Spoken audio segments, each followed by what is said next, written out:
Yankees Entertainment and Sports Network.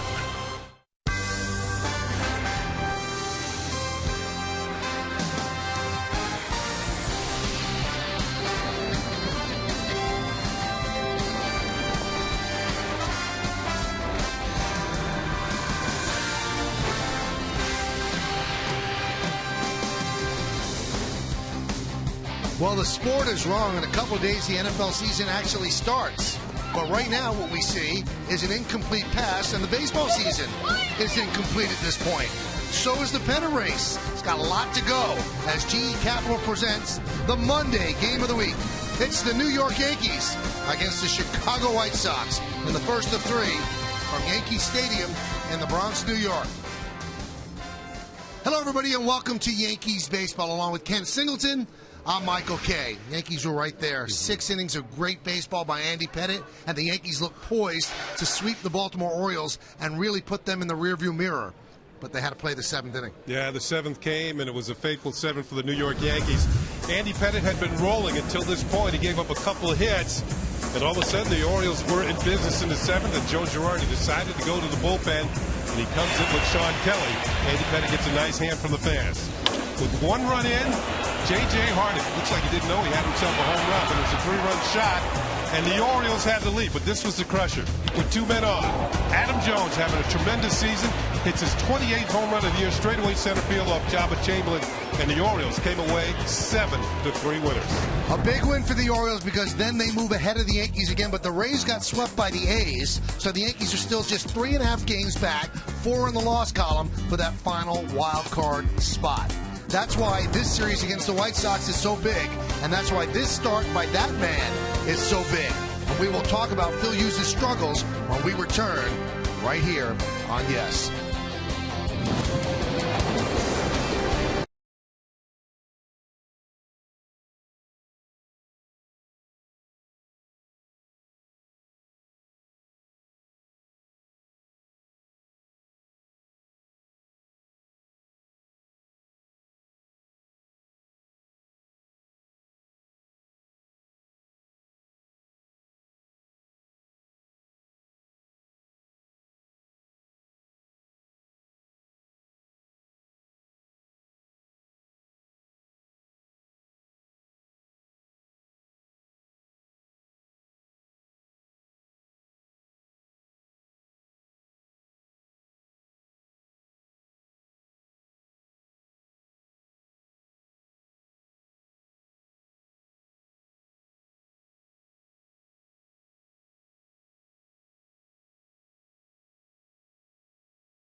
Pitching matchup, Jose Quintana, the left-hander, is going to go for the White Sox, 7-4, 3.66, and Phil Hughes for the Yankees, 4-13, 4.91 ERA.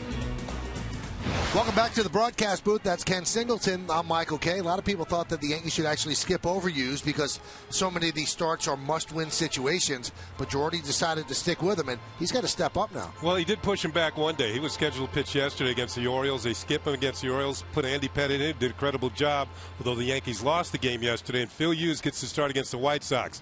The White Sox are a last-place team in the Central. Maybe the feeling is Phil Hughes will have better success against them. Well, he has to. Again, the Yankees come into this series knowing they have to win almost every single game. 3.5 games back in the wild card.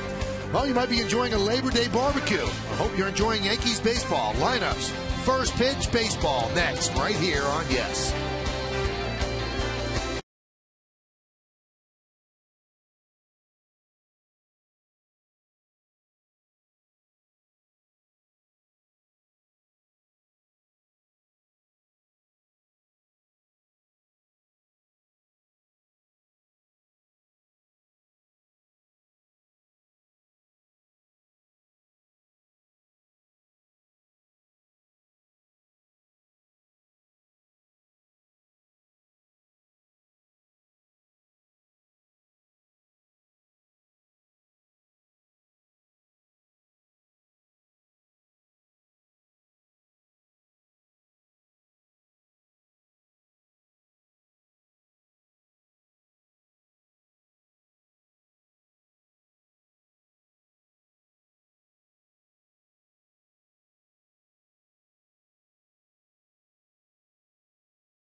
Find your own lane in an all-new 2014 Mitsubishi Outlander. By Wendy's, now that's better. And by the Experience Buick lease, it's a new lease on luxury. Now it's an overcast day, threatening skies above Yankee Stadium on this Labor Day, and we're hoping that it holds up and we can get this game in, first game of a 3-game set between the Yankees and the White Sox. Yankees have been resilient all year. Let's see how they bounce back from what was a very difficult loss yesterday to the Orioles. Here's the White Sox starting lineup. In left field, Alejandro De Aza will lead off. The second baseman, Gordon Beckham, will bat second. At shortstop, Alexi Ramirez hits third. Cleaning up, first baseman Adam Dung. The DH is Paul Konerko, who'll bat fifth. Batting sixth and playing center field, Avisal Garcia. Third baseman is Connor Gillespie. Jordan Dines is in right field. He'll bat eighth, and batting ninth and catching, Josh Begley. See Phil Hughes taking his warm-up tosses. He's trying to get back in the win column. It's been a while, and you check out his numbers on the year. It's been a struggling sort of year for Phil Hughes. This will be his 26th start of the year. 4-13 ERA, just under 5, more than a hit per inning. Well, let's check out our pitcher scouting report, brought to you by your Tri-Honda dealers. A 1.38 ERA. Now that's excellent. That's Phil Hughes' best earned run average against any opponent, and that opponent is the Chicago White Sox, who he's facing today. It's been a long drought, 2 months to be exact. His last win, July 2nd at Minnesota against the Twins, and home is not so sweet. He's 1-9 here at Yankee Stadium. Trying to get him to the win column again. Now, Joe Girardi had to consider skipping over Hughes and said, you know, the guys that we would have plugged in, they're unable to pitch right now. And David Phelps and Michael Pineda, they're both hurt. He said, so we just felt that this was our best option today. So let's see if it works out. They did, as Kenny mentioned, push him forward. He was supposed to start yesterday against the Orioles, and they're a home run hitting team, best home run hitting team in the majors. Let's do it here on Labor Day, and the first pitch is outside, and we're underway. White Sox are in last place. They're 56-79. They've had a very disappointing season. Absolutely right, Michael. This is a team that almost made the playoffs last year. They've been in last place in the Central for 112 days.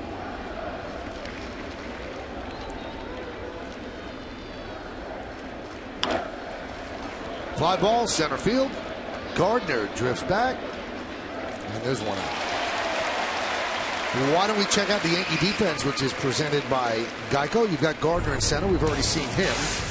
In right field, it's Granderson. Soriano is in left. In the infield, it's A-Rod, Jeter, Cano, and Reynolds, third to first. Austin Romine behind the plate. And we've detailed Phil Hughes is on the mound.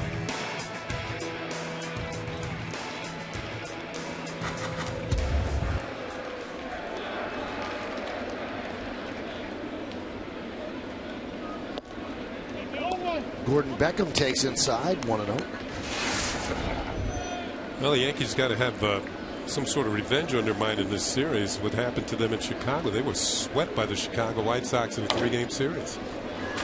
In fact, the White Sox swept them last year in Chicago, so the White Sox beat the Yankees 6 straight times for former Yankee Robin Ventura, their manager. So you're trying to say that Chicago's not the Yankees' kind of town? No. No.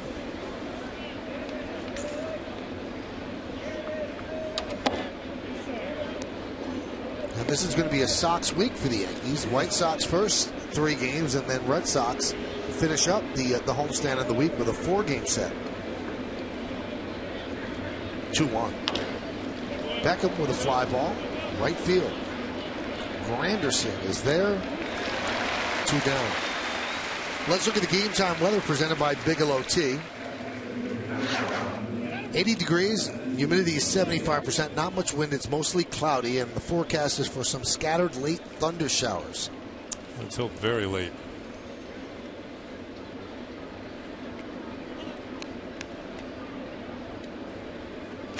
There's Alexi Ramirez.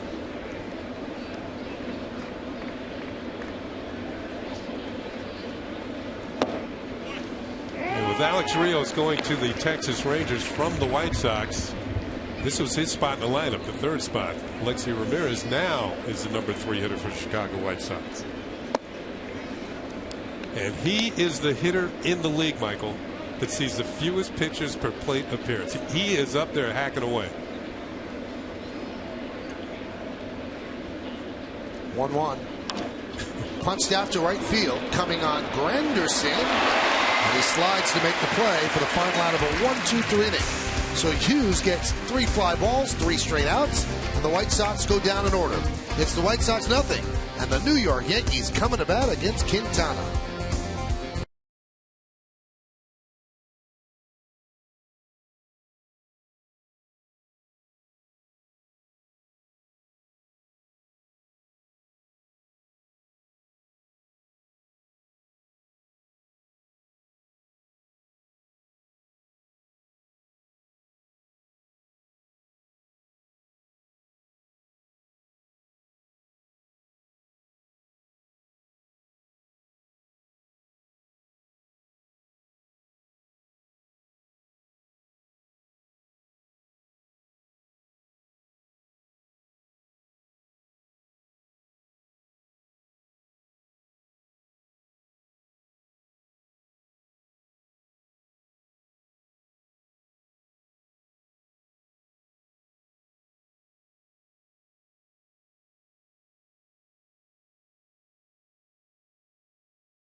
At bat, and the Yankees starting lineup is presented by Lexus.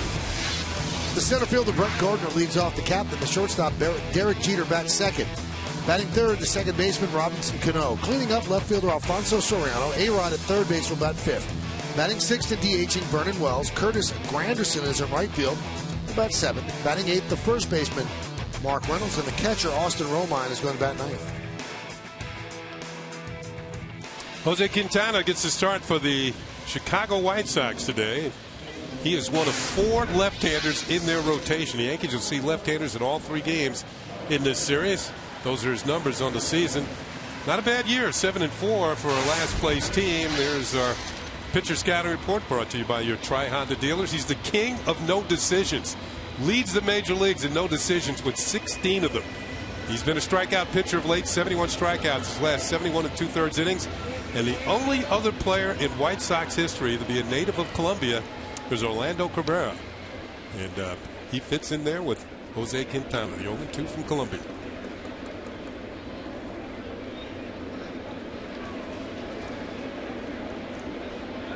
So here's Brett Gardner. Pitch inside, 1-0.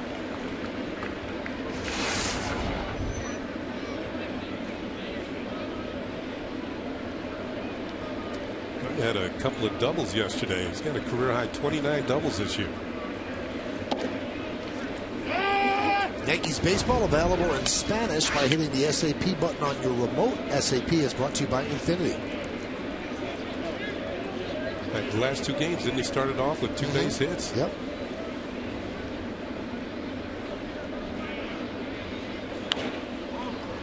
Foul back here.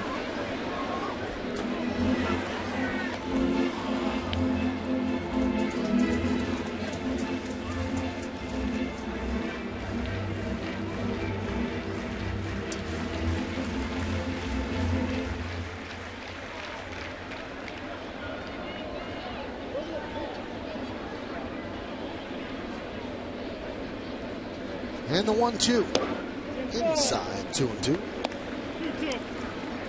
Quintana beat the Yankees in Chicago on August the 5th. It was a game the White Sox won 8-1. He went 6 2/3 innings.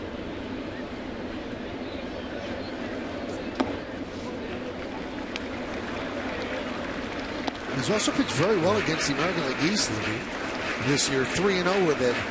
Under 1, 0.82 ERA against American League East opponents.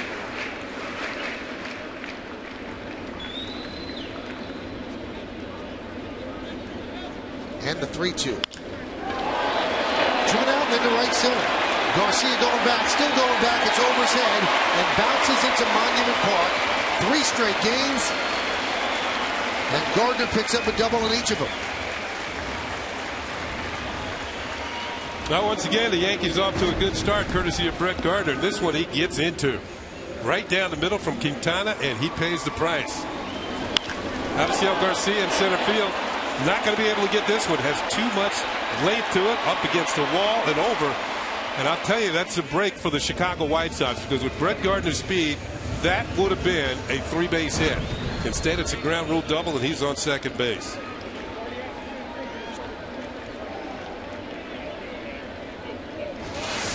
All right, on Saturday, Jeter tried to bunt in this situation. Yesterday, tried to hit the ball on the right side. Let's see what he does here. Runner on second. Jeter is 0 for his last 14.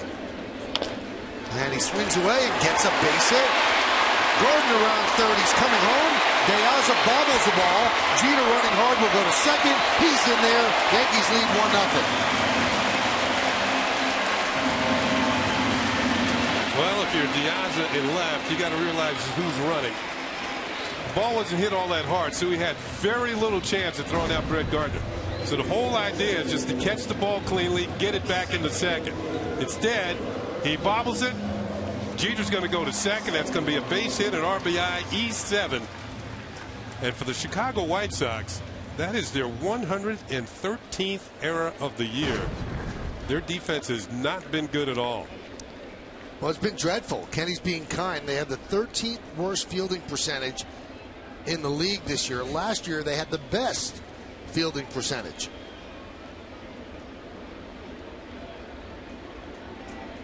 Here's Cano. And you can imagine like Robin Ventura won a number of Gold Gloves as a third baseman in the American League. Watching this defense, last year they made 70 errors all year long. They were very good last year. This year they've made 113. It's like a complete turnaround, and they have struggled right from the start defensively this year.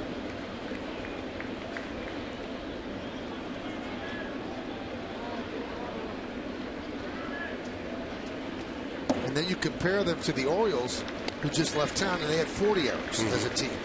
Which they are threatening to break the all-time record for the fewest errors.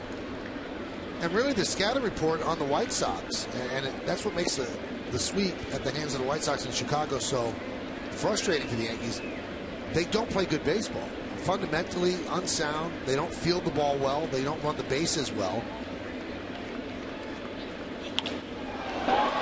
Fly ball, right field.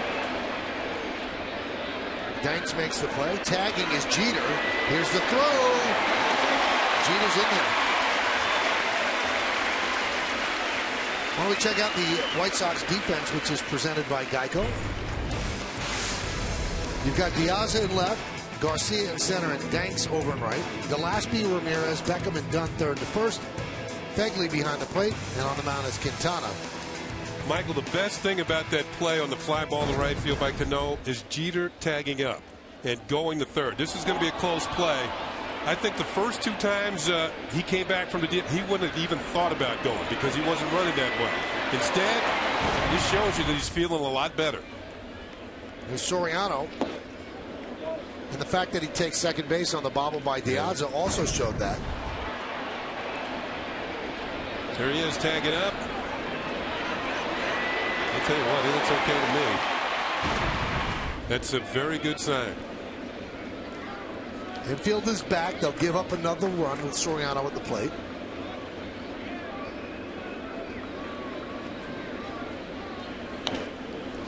(0-2). Now Quintana has a very good curveball. He throws it about 21% of the time. That's one of the highest percentages in the league. In fact, it's second only to Scott Feldman of Baltimore. Feldman throws his curveball a little over a quarter, 25% of the time.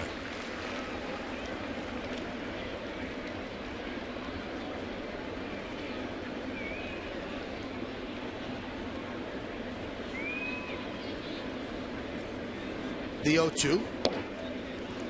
1-2. Fastball, curve, and a change for Quintana.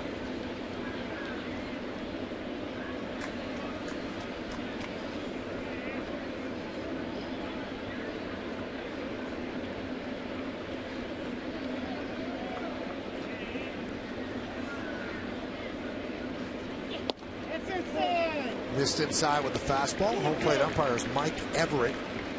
I was just thinking about in San Diego. Remember Jeter running on that base hit from first to third in San Diego? He didn't run anywhere near like he just was able to go from second to third on this play.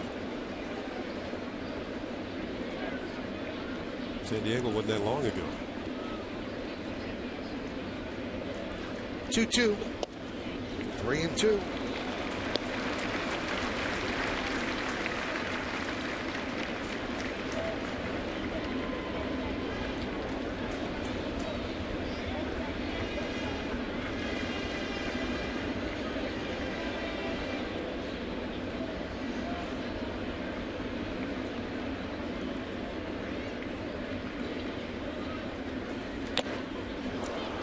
He gets a fastball by him. Foul tips it into the glove of Fegley for the second out. And that'll bring up A-Rod. They added a little extra on that one, 93 miles an hour. That was his best fastball of the at-bat to Soriano.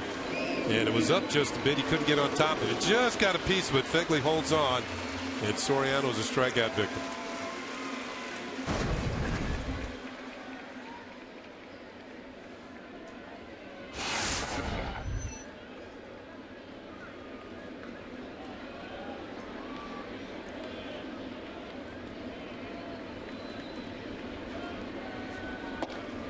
Pitch to A-Rod is inside.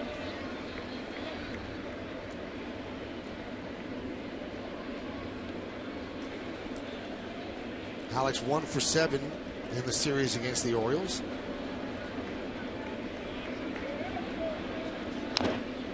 I'm going to go back and take a look at Derek Jeter running in San Diego, and this is him going first to third, and bad slide, hurt himself too. Yeah, he did, and he went back on the DL after that game with a calf injury.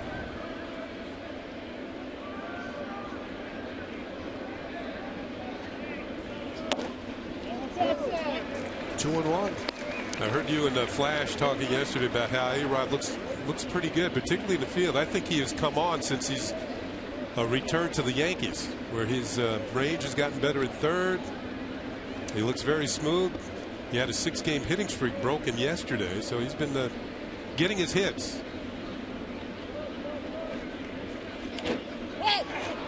Popped up. Beckham is there, and that'll do it. But the Yankees get a run on 2 hits, 1 error, and 1 man left. It started this way. Gardner hits a double that bounces over the wall, and then Jeter hits one through the left side. Gardner steams home when he touches the plate. 1-0 Yanks.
Conversation with this.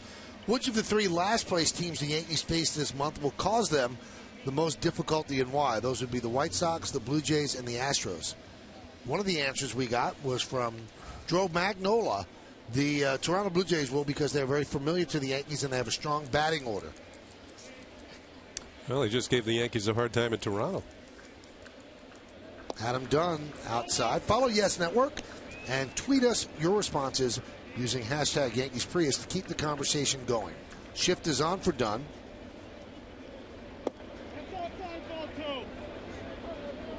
.228, 30 homers, and 79 runs batted in. Leads the White Sox in home runs.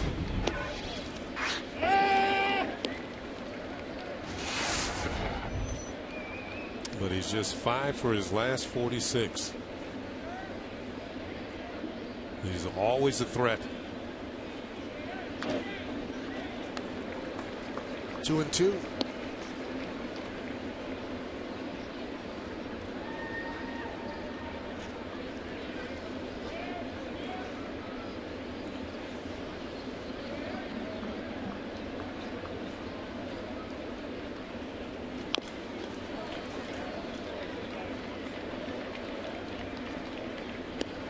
With Dunn, you get a lot of walks, you get a lot of strikeouts, and you get a lot of home runs. He's got 436 career homers.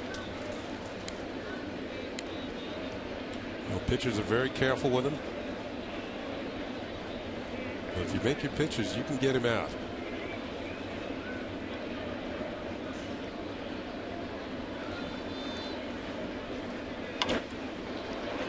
Lined into center field, a base hit for Dunn. Let's find out more about the White Sox with the Pepsi Team Scouting Report. Manager Robin Ventura has seen his team play 51-run games this year. In extra inning games, they've played 21. Both of those are major league highs. They are 21 and 29 in extra inning in one-run games, and primarily they give games away. And they've given some of those 29 losses away in one-run games with the shoddy defense. We mentioned the numbers, and a power outage for the Chicago White Sox. They are poised to hit the fewest home runs they've hit since 1995.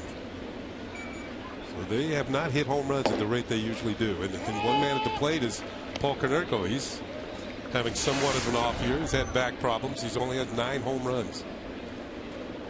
He's a favorite of the White Sox owner Jerry Reinsdorf, and there's discussion in Chicago that this could be his last year. He'll just walk away because of the back issues, and he's not the player that he once was. But if he wanted to come back, in all likelihood, Reinsdorf would give him a one-year deal.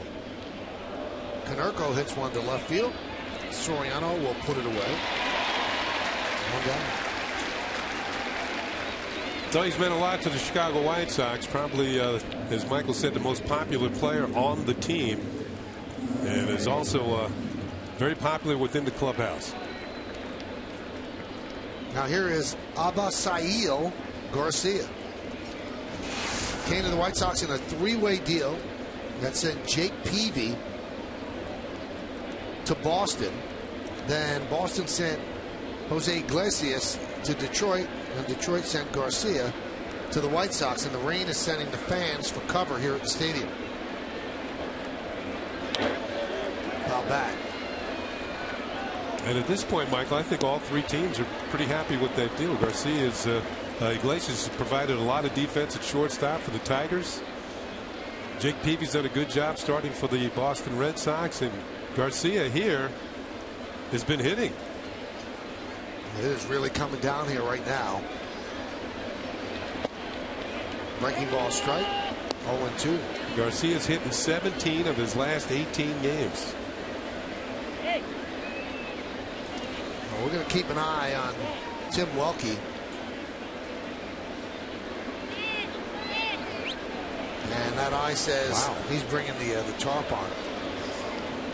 Tim is the crew chief, talking with Danny Cunningham, the grounds crew chief. And they're going to cover this baby up. Well, I've been threatening all day, and in fact, they left the tarp on to just before game time. And the game actually started on time, but then here in the second inning, things are a little too wet. Well, there's rain in the forecast for most of the day, and this is the last time the White Sox are in town. So either they get this in, or one of the next 2 days is going to be a doubleheader, and they'll try their best to get this in. The grounds crew wearing the purple T-shirts for Alzheimer's Awareness Month. They are about as good as they get in Major League Baseball. They'll put this tarp on in a hurry.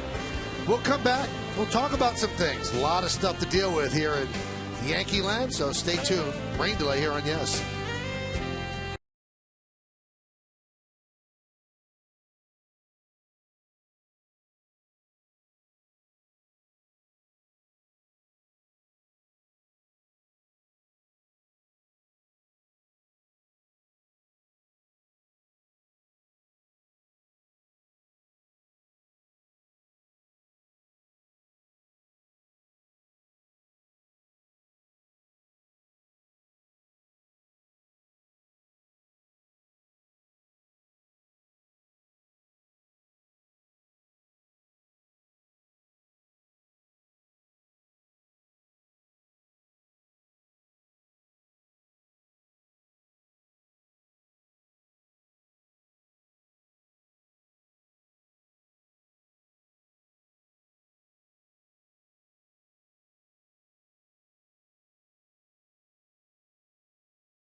over for Phil Hughes, and Joe Girardi makes the call to the bullpen, brought to you by AT&T. And Kenny, it's just not responsible to have a 2-hour rain delay and expect the starter to come back out. And I just don't think that's the right thing to do. And Girardi and Robin Ventura are not going to do it. Not going to do it. And I think when managers get to about that 45-minute delay, that's when they start thinking about changing pitchers. David Huff will start for the Yankees, or continue this game for the Yankees. And there's Dylan Axelrod warming up in the White Sox bullpen in left center field. He should come on for the next inning. The Yankees come up to hit. All right, so when the rain came down at 1:30, there was a runner on first base with 1 out. Yankees lead 1-0, and it was Abisail Garcia at the plate with a 0-2 count. So that's what David Huff is going to take over from Phil Hughes. Yankees scored a run in the first inning on an RBI single by Jeter. And let's do it again. The 0-2 is foul back. It's interesting. The Yankees start a right-hander, and they come in with a left-hander. The White Sox start a left-hander, and they're coming back with a right-hander. So the managers had set up their lineups to face the opposing arms of the pitchers, but now they might have to switch things around, or let's see if they stay with what they've got. Well, it's still raining here at the stadium, but they will play through this. It just rained so hard when they put the tarp on, as Garcia swings and misses for the second out.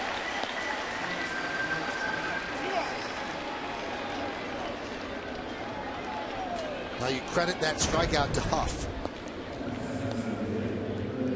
Although Hughes did 67% of the work. Now the thing about it, though, with the count 0-2 on Garcia, if Huff had walked him, the walk would go to Huff. It wouldn't have gone to Phil Hughes. Here's Connor Gillespie. And there's a strike from Huff. There was some thought that the Yankees would start Huff in this spot anyway because of the struggles of Phil, who had not won a game in 2 months, but Girardi hung firm and said that he was going to start Phil Hughes, and then Mother Nature had other ideas. So just an inning and a third for Phil, 1 hit. Well, Huff has done an excellent job in relief.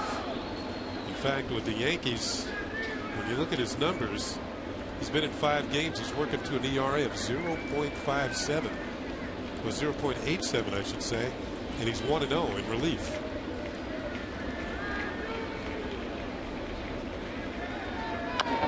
Now, David did pitch yesterday, and he pitched 2/3 of an inning at the close of the Yankee defeat to the Orioles, and I asked Joe today, would you be able to use him in case Hughes got knocked out? He said, yes, absolutely. 2/3 of an inning wouldn't mean anything. So here he is. Well, I think he's worked as much as 5 shutout innings in a game in relief. He was starting at AAA, so he's been stretched out. The 1-2, right in on the hands, grounded softly to Cano, and that'll do it. So a very long half inning. No runs a hit, no errors, and 1 man left. We go to the bottom of the second. It's 1-0 Yankees as Axelrod will come in.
Yes Network Yankee games on your PCs or laptops with Verizon Fios. Get a full season of live Yankee games on the go for just $29.99.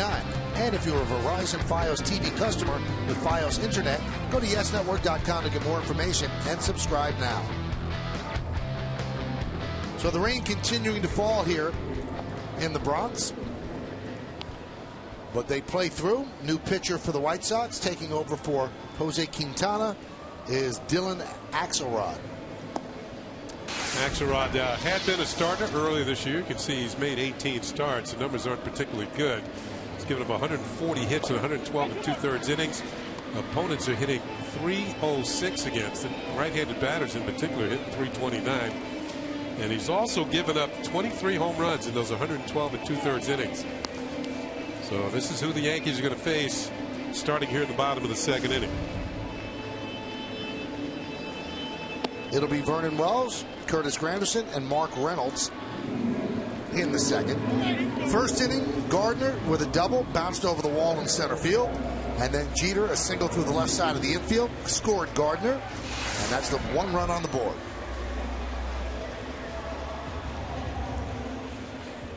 So you start Wells because there's a lefty on the mound, and his first at bat comes against a righty.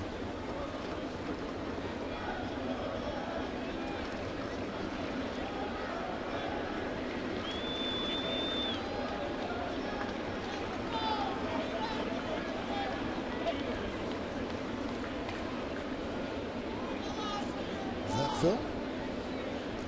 So Hughes just a spectator now as the first pitch from Axelrod is a strike. The thing is now for the managers, September call-ups, more options on the benches.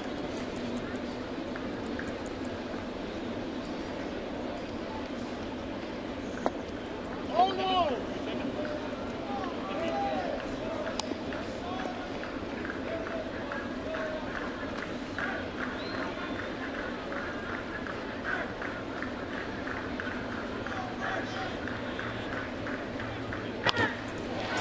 Line to left field. Deaza is right there to put it away for the first out.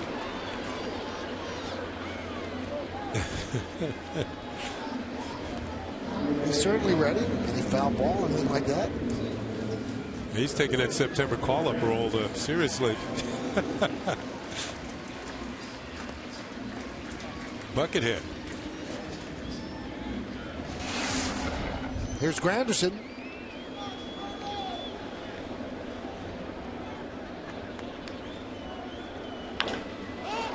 High fly ball, right center. Garcia makes the play for the second out. That was a just missed. A hair underneath it for Granderson. Didn't get the head out quite enough. Pitch was up, didn't quite get on top of it. Pitch was towards the middle of the plate. If it's down just a millimeter, he gets it on this. He got it on the good wood as it was. He just got underneath it a bit.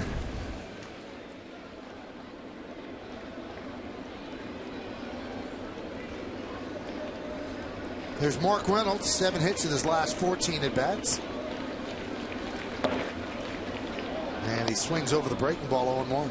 I think with Reynolds, Michael, and I remember last year when he played for the Orioles against the Yankees, how hot he got. He hit 7 home runs. And the Orioles and the Yankees had a stretch where they played quite a few games against each other, and it seemed like he was hitting a home run every day. The Yankees are hoping the same sort of thing happens to him during the course of this September, the last part of this season. And right now you say 7 for 14. That'll do it. Yeah, that'll do it. He'll keep you on that pace. And Girardi's been playing him against righties as well, so he's trying to ride the wave. 1-2 on the off-speed pitch.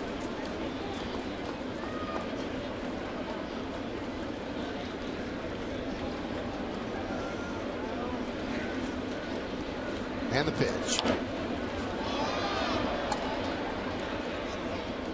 Jake Ryan, one of the clubbies on the visitor side here at Yankee Stadium, is feeling under the weather. He's in the hospital. So all of his brethren down in the clubhouse and everybody here at Yes wants to send our best. Get well soon to Jake. Look out. Rob Reynolds gets pulled.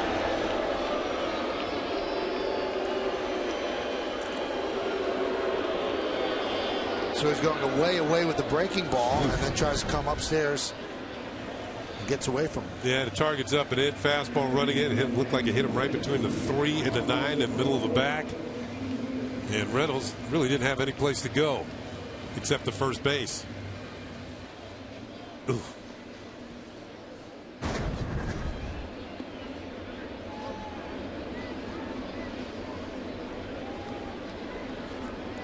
Here's Austin Romine.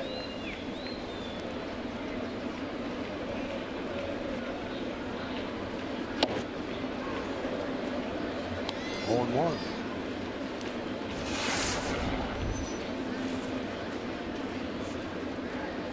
Romine has really picked it up in the last 20 games, 18 hits and 51 at bats.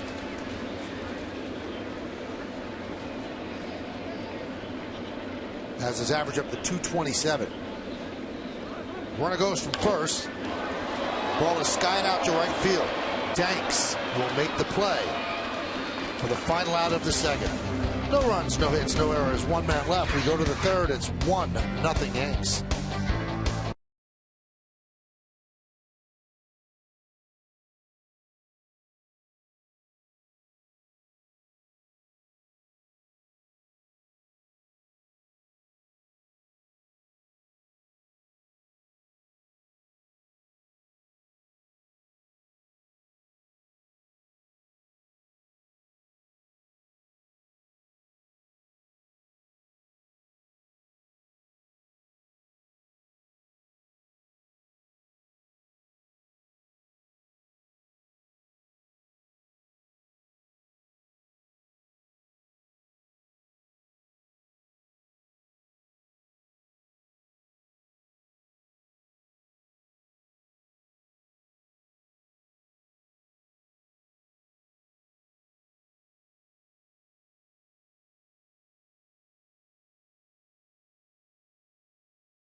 Brought to you by Montefiore Medical Center, Inspired Medicine.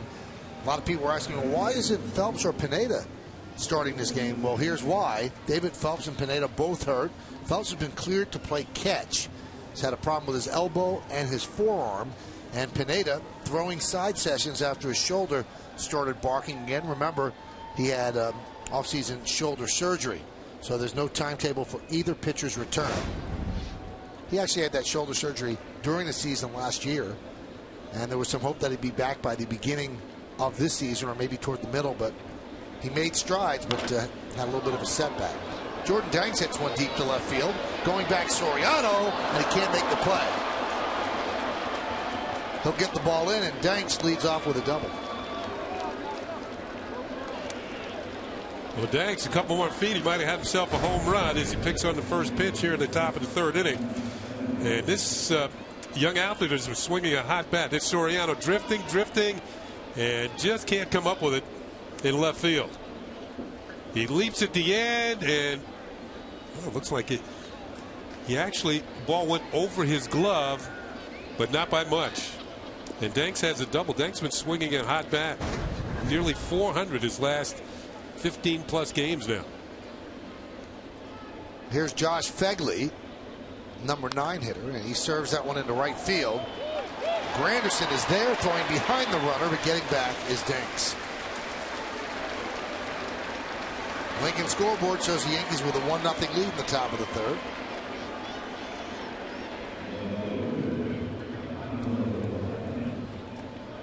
Now there's some history with Huff and the White Sox. Remember, Huff was with the Indians, and in 6 games, 5 of which were starts, 2-2, 6.75 ERA.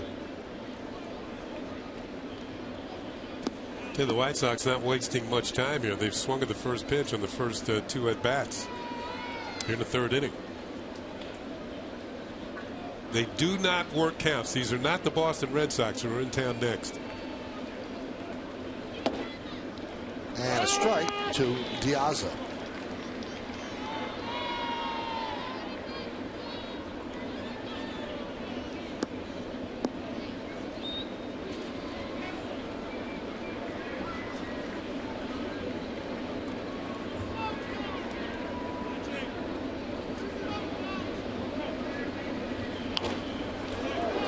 So Huff throwing strikes, count 0-2. The White Sox team on base percentage is .305. Only one team is worse, and that's the Houston Astros. .299 team on base percentage. So they are up there hacking. And against Huff, you should. 10 pitches, 9 have been strikes. That one misses upstairs, 1-2.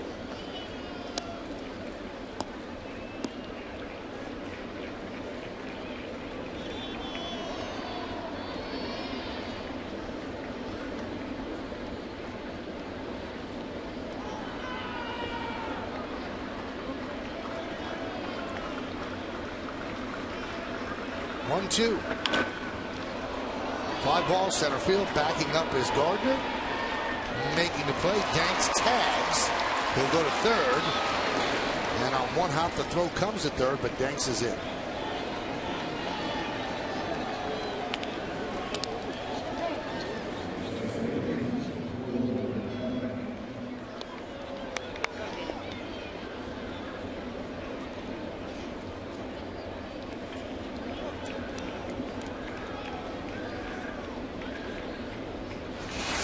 Rain delay of just under 2 hours.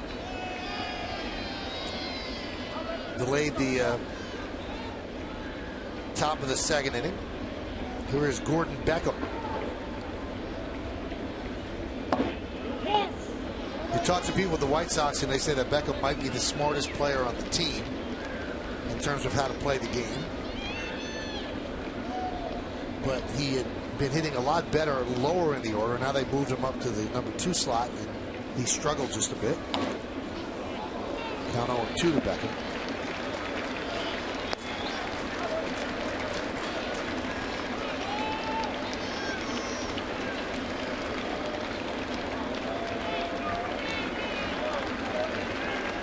Beckham went to the University of Georgia.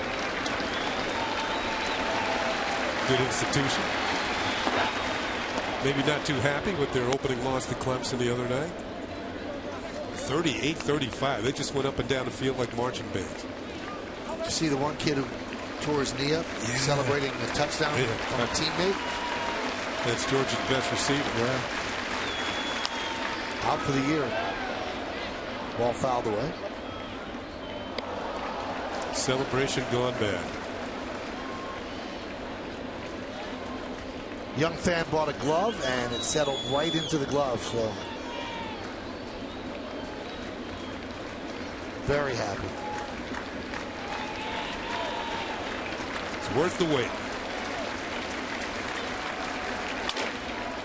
Broken back, ground ball to Cano. Gets Beckham. And that'll do it. The double is wasted.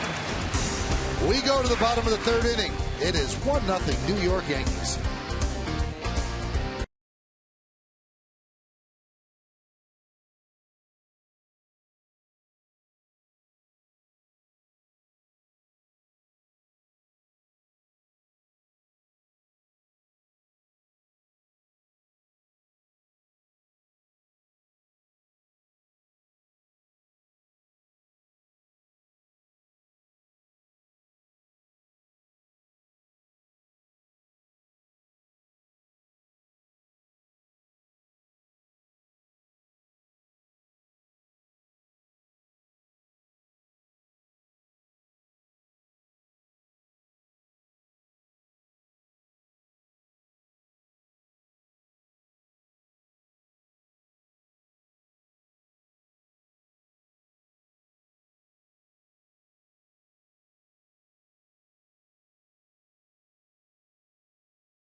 glory on the next episode. Get the inside story of Jim Abbott's dramatic 1993 no-hitter. It's a new Chevy Presents Yankeeography Moments of Glory. That's Wednesday at 11, only on Yes.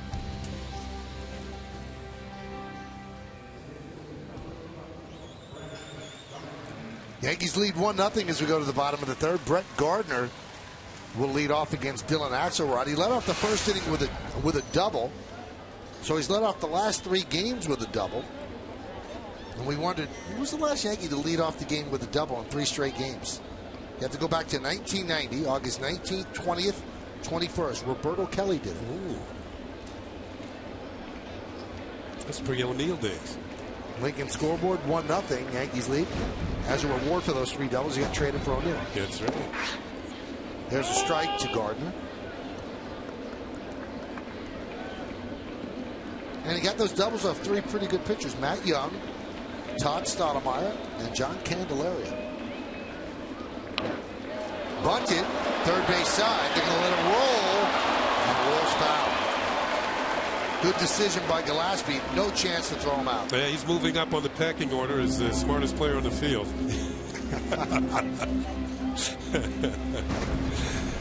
Good decision by the White Sox third baseman, Conor Gillespie. This ball just took a left turn right at the very end there, and he was ready to pick it up in foul territory. No chance of throwing out Brett Gardner.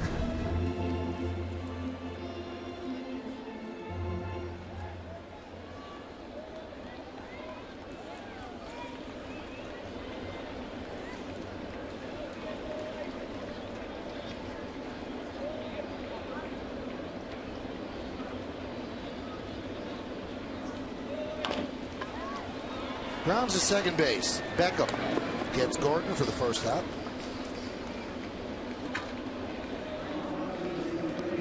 Gardner came so close to getting that second hit.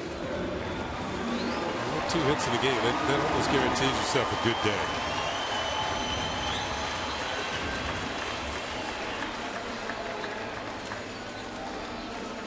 Derek Jeter, an RBI single through the left side of the infield in the first inning, snapped an 0 for 14.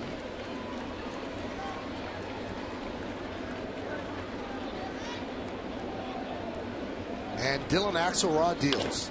That one is driven out to right field. Danks back, track, and he'll make the play in front of the wall for the second out.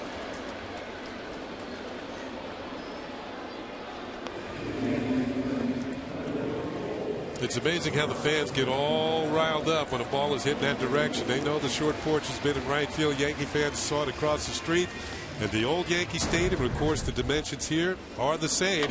And Derek Jeter runs this one out. And Danks getting back to about the middle of the warning track before he turns to make the catch. And the cheering kind of subsides. You get oh. And Kenny, that wall giveth and taketh away like yesterday. J.J. Hardy, that was not exactly a bomb that put the Orioles ahead. Hit the top of the wall and ended up going into the seats rather than going back onto the field. You know, the reaction of Hardy when he hit the ball, he thought it was an out. He kind of dropped his head, just was resigned to run to first base. Instead, the ball eventually ended up on top of the wall.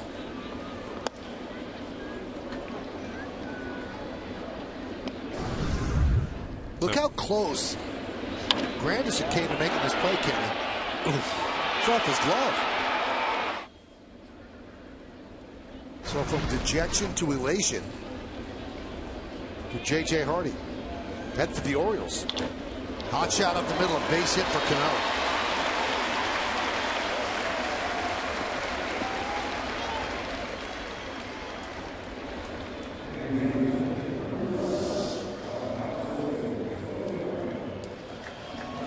Cano's been producing last 25 games, not including today's, at 19 runs batted in. But this is the man who's really been producing for the Yankees lately.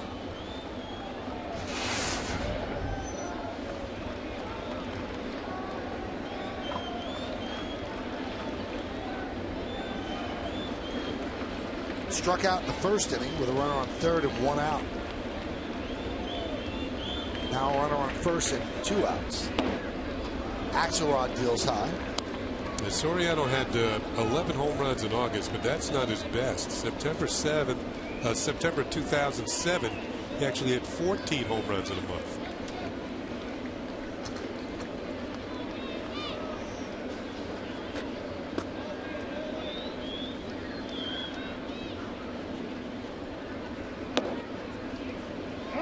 Breaking ball for a strike.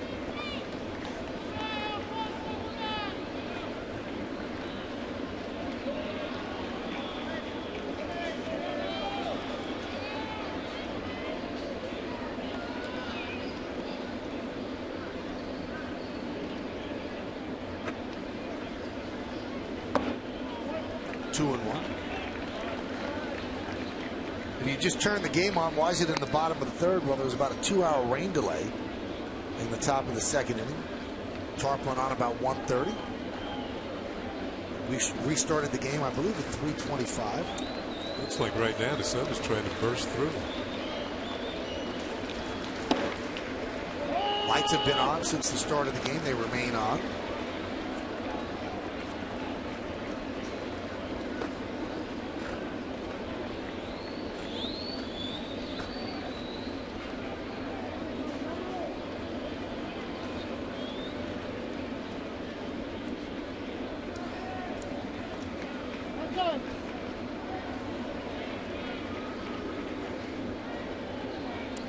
I'm watching Cano at first base. He's got 7 steals in 8 attempts. His career high is 8. That was 2011.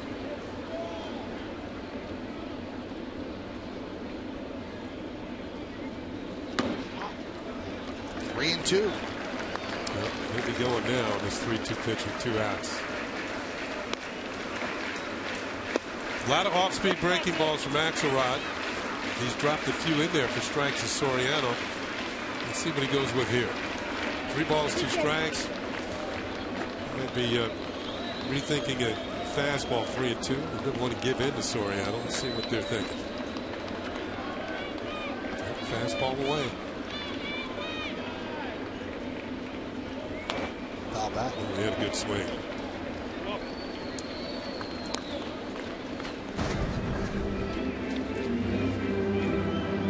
Missed the target. Up and towards the middle. And Soriano felt he should have hit that pitch.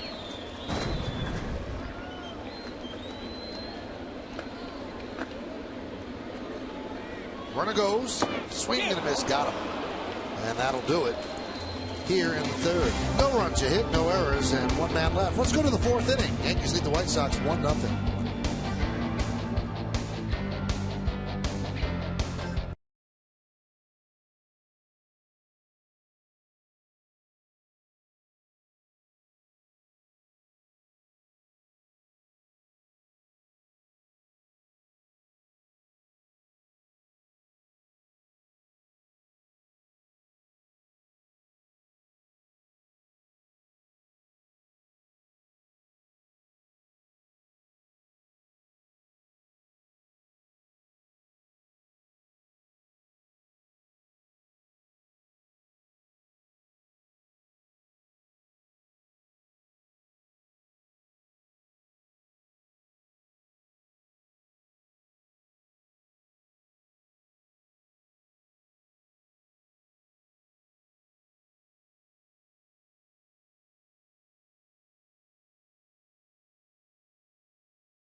Since NY quits for free help today Lou Gehrig and Don Mattingly, the only two Yankees first basemen to win the American League MVP. Who are the only two White Sox first basemen to win the award? We'll find out in the bottom of the fourth. Ramirez, Dunn, and Konerko against David Huff. That's inside ball one.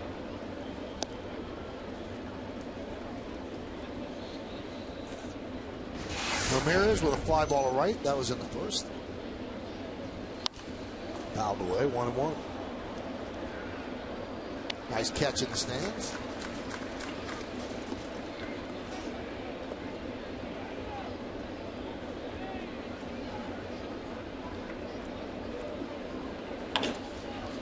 Fly ball right field. Coming on is Granderson, and he makes the play for the first out. Now that's going to bring up Adam Dunn, and Kenny said something in the second inning when Dunn came up, and it got me to thinking. Dunn has 438 home runs, and I think that he would be a perfect test case for somebody who hits 500 home runs, because 500 home runs for a guy who's never ever been tainted with any kind of a thought of having done PEDs is usually the automatic ticket into the Hall. He's a big man, that's right. Yeah. But Adam Dunn, to me, is not a Hall of Fame player, even if he got to 500 home runs. You think he'd get in? To be honest with you, no. And I think that, of course, it's a tremendous accomplishment to hit 500 homers, but I don't know if he's ever been in the playoffs, number one. Number two, I mean, a very low batting average, a lot of strikeouts. I know he's a dangerous hitter. He walks a lot. I thought a real good test case would have been Dave Kingman, but he didn't get to 500. No, he didn't. But Dunn definitely has a chance to do it. Well, Dunn has another year left on his deal, and he's just 33 years old. So, I mean, there's a chance, Kenny. He gets to 500, and other than the 500 home runs, you look at his numbers, he's just not a Hall of Fame player. No. 240 batting average coming into this season lifetime.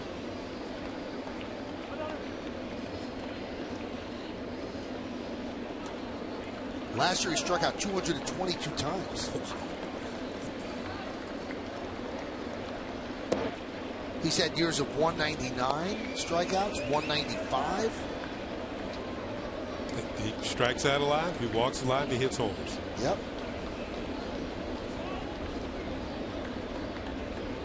He more often is the DH than a position player.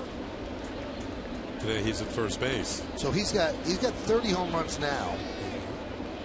He had 406, so it's 436. Yeah, 436. 436, not 438. 436, wow. And there's one of the strikeouts of Dunn. And the sun is peeking through here at the stadium. So 156 Ks. And another great test case. You know, Jack Curry back in our studio just texted me. Jim Thomey's a 600 home run guy.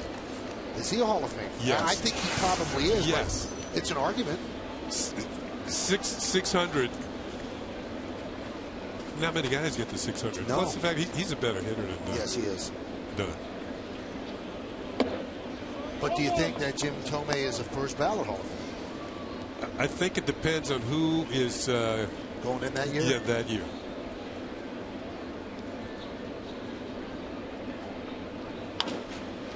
Fly ball right field off the bat of Konerko.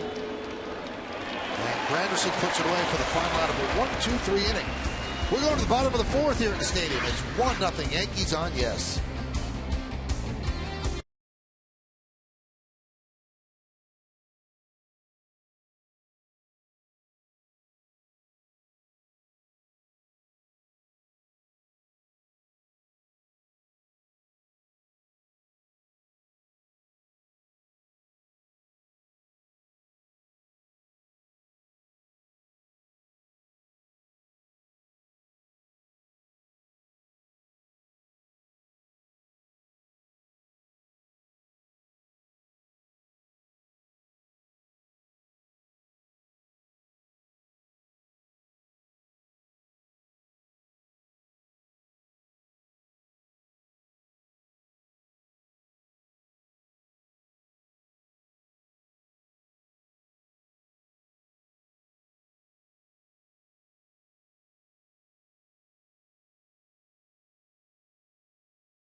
Only 2 Yankee first basemen to win the AL MVP.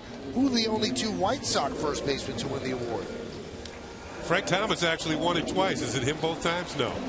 It's him and Dick Allen. There you go. Yeah. Dick Allen, of course, started out with the Philadelphia Phillies. As Richie Allen. Yeah. And then eventually he said, call me Dick, don't call me Richie. That's right. Yeah.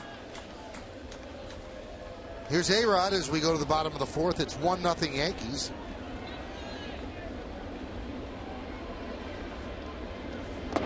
You know, we were talking about Dunn, and primarily he's been a designated hitter. Now he's playing first base today. And I think DHs getting into the Hall of Fame, Michael, eventually are going to start to happen with Edgar Martinez. And primarily because DHs are now what relief pitchers used to be. Relief pitchers used to have no chance. But now they're starting to get in. You're seeing Dennis Eckersley, Raleigh Fingers. Well, I don't understand the prejudice against DHs. I mean, it is a position. Yeah, well, it's been a position since 1973. And if you're the best at it. Yeah. No, we're talking about automatic bids into the Hall of Fame with 500 if you're clean. And I've never had any insinuation. And our boss, John J. Filippelli, just texted me and said, Fred McGriff at 493, and he's a much better player than Dunn. Yeah. He's not getting in. Yeah. And it's the use of PEDs in the game that have kind of like made those numbers all wacky and haywire. That one is driven out into right field, and it's a base hit for Alex. He slips going around first, and he will make it into second with a double. First of all, A-Rod with good plate coverage on that pitch from Axelrod. I think it was an off-speed pitch, and he drives it to right field. Well, that pitch has barely had the corner, and he hit it the way you should. Up and away, goes with it, and runs it into the corner, and then the heavy lifting starts. He has to race for second base as Danks gets it in. When I watch A-Rod with a spin out here, whoop, almost went down. And finally does with a hit first dive. He's into second base with a double. Yeah, and we're talking about, you know, PEDs kind of ruining numbers. Alex is creeping up on Willie Mays at 660, and I mean, how do you interpret that? He's already admitted to using PEDs in his years in Texas, and now he has a 211-game suspension over his head. I mean, do you celebrate 660, or does it not mean anything? No, I'm not getting excited about it. I don't think so either. No. I don't think you can. No. I mean, for anybody who saw Willie Mays play, he was more than just a home run hitter. He was a great baseball player. He could do everything on the field. Alex Rodriguez, multi-talented player, but the PEDs just taint the whole deal. Grounded off the glove of Axelrod. And A-Rod heads back to second, and Wells goes to first with a single.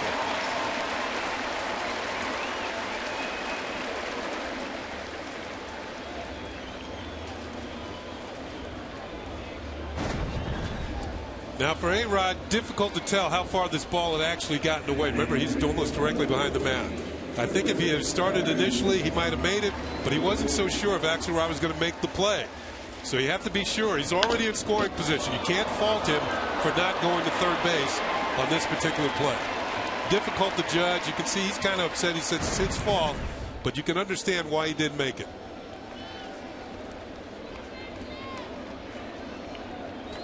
Here's Granderson.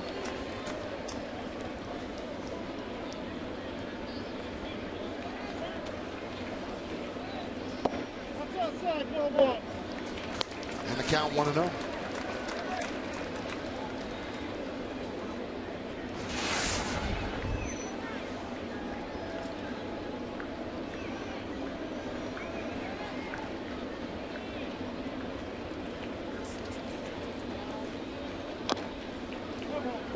One and one. So far as Granderson has come back, we saw the batting average at 275, which is 277 to start the game today. He's 0 for 1, so 275. But early on, since he's been back, anything on middle end, he's really been good on. He's really been, the pitchers away are the ones that are giving him the problem. Look out. Get those hands out of there. I think that's the one thing Granderson is not as good at as some other hitters, getting those hands out of the way. You see the ball was by him before he started to move his hands. Here's another look.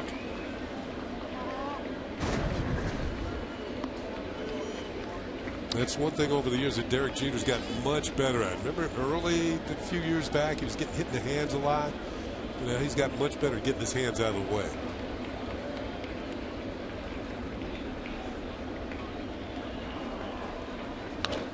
Grounded foul.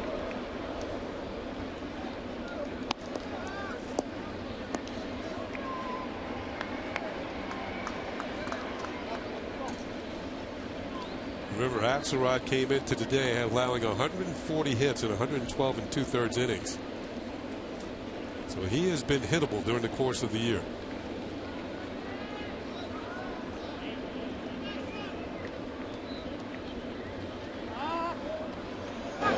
Try to get A-Rod at second, but he dives back.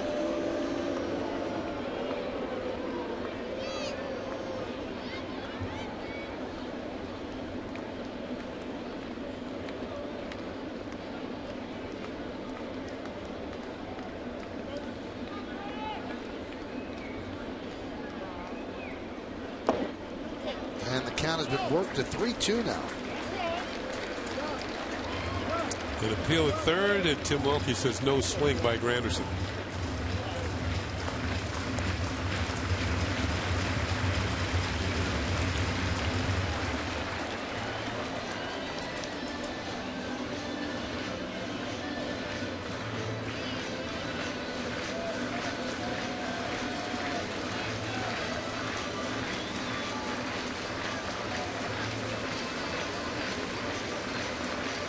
So Fegley talking things over with Axelrod. Yankees have runners on first and second, nobody out. We're in the bottom of the fourth. Yankees up 1-0, first game of this 3-game set.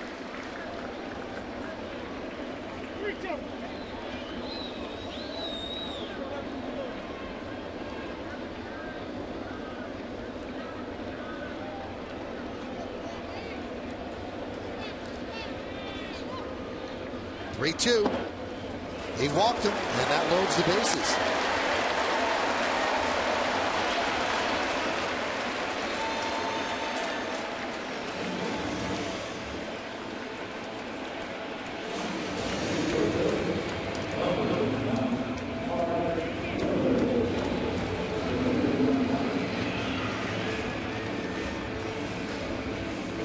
All right, so that brings up Mark Reynolds. You've got A-Rod at third, Wells at second, and Granderson is at first. Now, worst situation a pitcher can be in. Bases loaded, nobody out.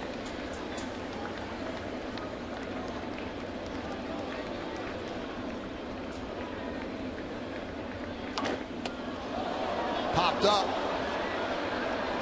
Gillespie gives it a look about 3 rows back.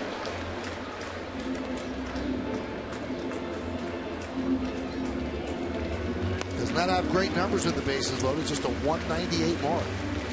I think I mentioned this before. When you're up there with the bases loaded, no matter how many outs, I think you have to remember that the pitcher is the one in trouble. You can't put all that much pressure on yourself. It's not like you want to eat the whole pie. You just want a slice of it. Get somebody in. Grand slam representing the whole pie.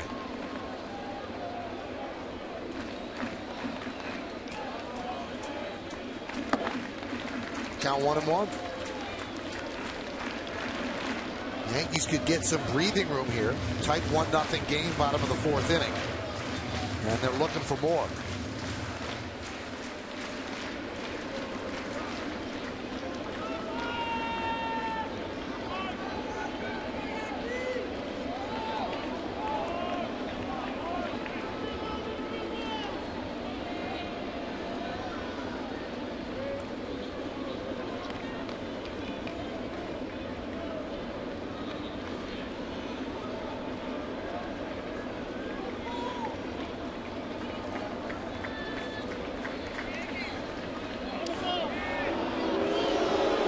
This is the second discussion in a very short period of time. Now, there's runners on base, so there might be signs a little more complicated. And maybe just figured out location, what they want to do. The 3-2 pitch to Granderson, they discussed it, went away and missed outside for ball 4. They loaded the bases, and now this is just another indication that the pitcher is the one in trouble if you're Reynolds. Just sit back, relax, get a good pitch to hit, put a good swing on it.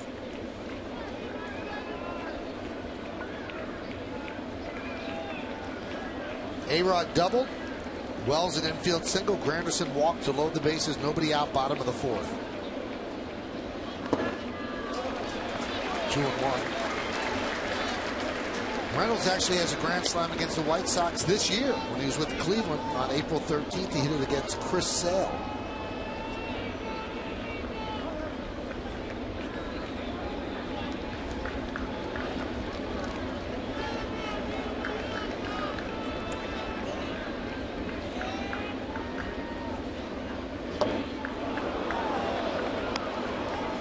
Looks like they're trying to stay away from fastballs with Mark Reynolds today. A lot of breaking balls.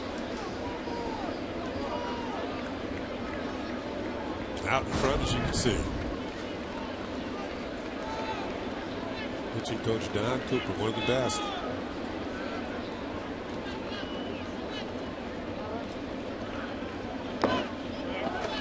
Three and 2.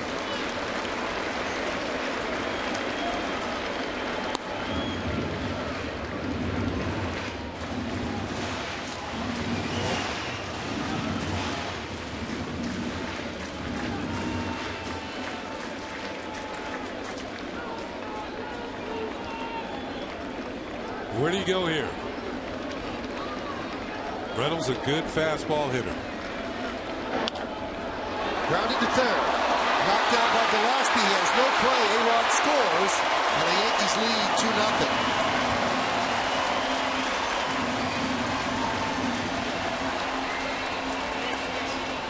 And they give Reynolds a base hit. A base hit, an RBI. Ball is hit hard. Gillespie actually puts a glove on it. Can't come up with it. A little bit of a double dribble there. You can see Wells sliding into third safely. Bases remain loaded, in and out of the glove of Gillespie. He saved an extra base hit, but the Yankees do pick up a run, and he went to a breaking ball. 3-2 on Mark Reynolds.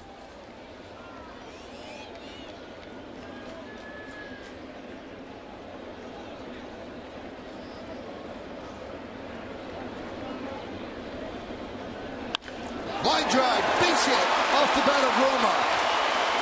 Wells scores. Granderson scores. Reynolds moves to third. Romine with a 2-run single, and the Yankees lead 4-0.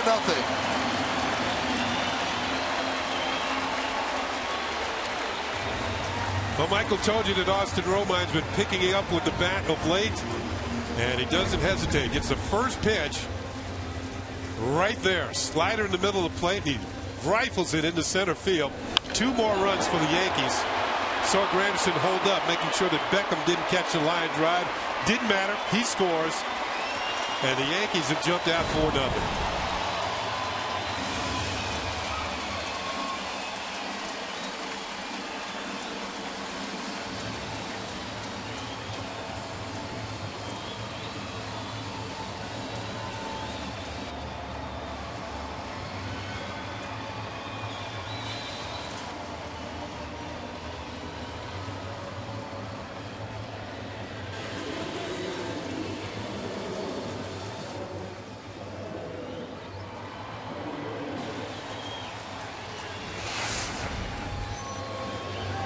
Four hits and a walk in this inning, and still nobody out.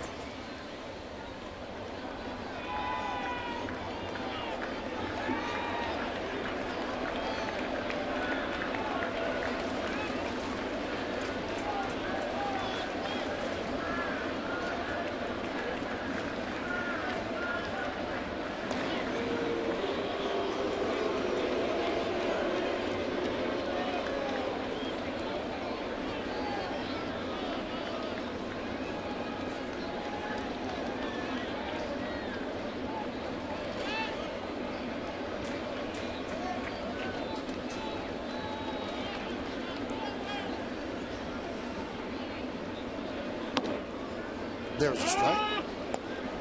And Michael, during the rain delay, we were talking with Bob and Jack back in the studio about how to play against the teams that are down, and the Yankees are going to meet not only the White Sox, but the Blue Jays and the Houston Astros. All three teams are in last place in their divisions. These are teams you got to beat. You got to give them absolutely no incentive for winning a ball game. Jump out in front and keep the pressure on.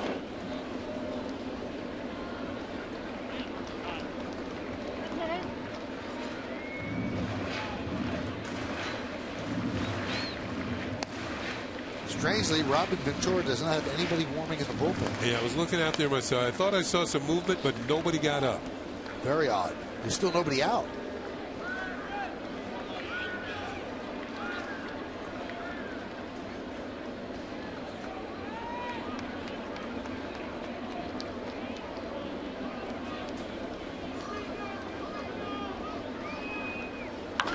Line drive, a base hit to right field.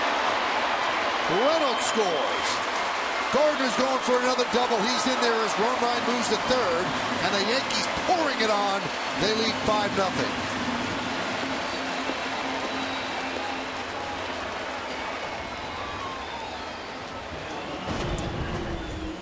Gardner now with 31 doubles. He leads the Yankees in this category. Robinson Cano has 28. But Gardner, he's been wearing out that right field corner. Good play by Danks. Get the ball back in, but of course with Gardner's speed, he can turn a single into a double and a double into a triple. And the Yankees have yet another run. Still nobody out. Still nobody warming up. Infield is in. I did see some movement out there, but sometimes bullpenners change seats to try and change the luck. They might be better served to change pitchers.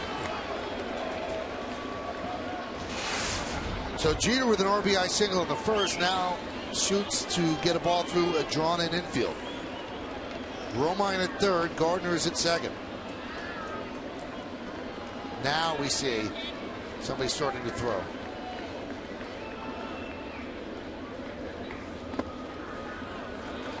One and one.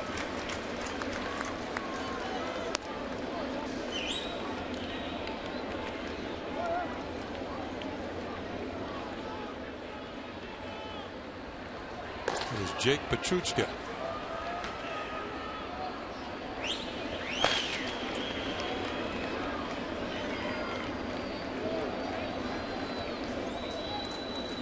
One. Breaking ball. 2-1.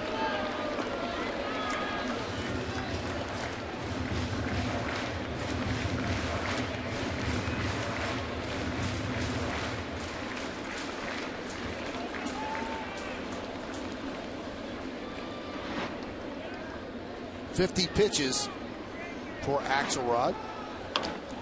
Jeter hits one off of Axelrod. A run scores. Gardner moves to third. An infield single and an RBI for Jeter. And it's 6-0 Yanks.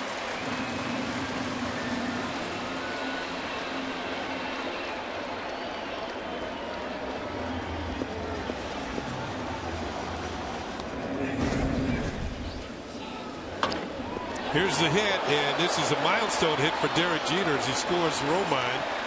And the Yankees have now scored 5 times here in the 4th inning. So he's tied with Eddie Collins for 9th place on the all-time hits list.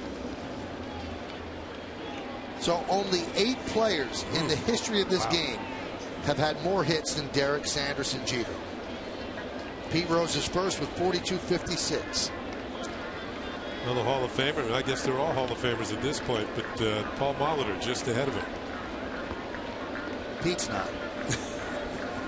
And Pete will let you know it too.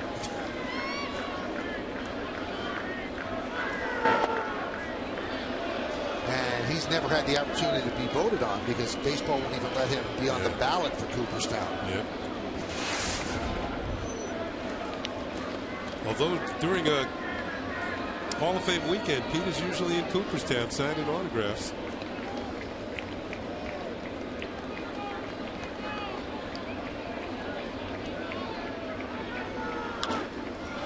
Cano fouls it away.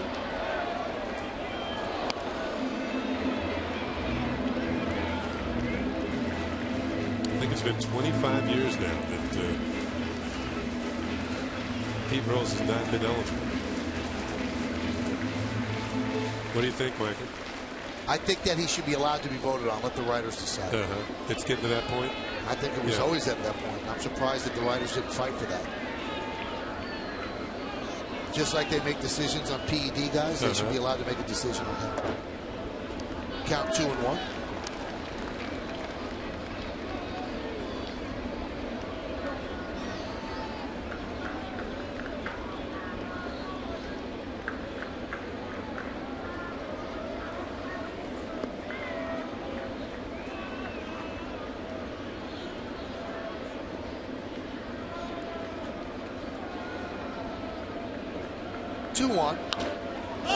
Popped up.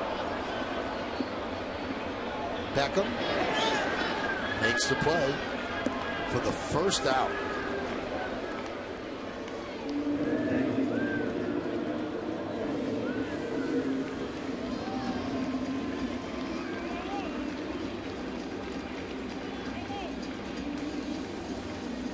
You know, when the Yankee offense was really rolling, you know, the last few years up until all the injuries this year, Michael, batting around was something you saw every third or fourth game. This year it's a little unusual. They have batted around in this inning.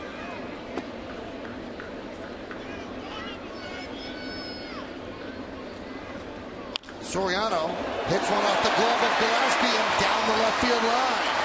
Gardner scores. Jeter goes to third. It's an RBI double for Soriano, and it's 7-0 Yankees. Third double this inning. I'll tell you what, there haven't been many cheap hits here either.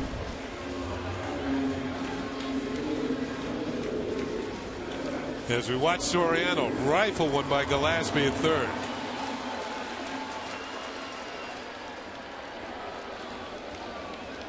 A 6-run outburst for the Yankees here in the fourth inning. Infield is in again. A-Rod started this all with a double right field.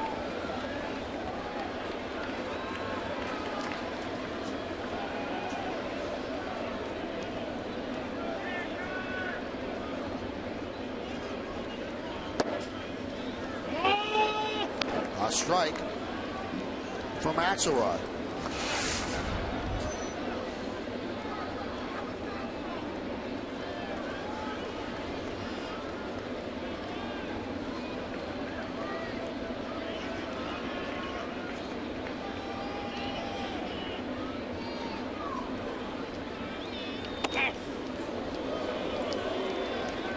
The Yankees used to bat around so often during the course of a season. PR director Jason Zillow used to keep track of it in the notes.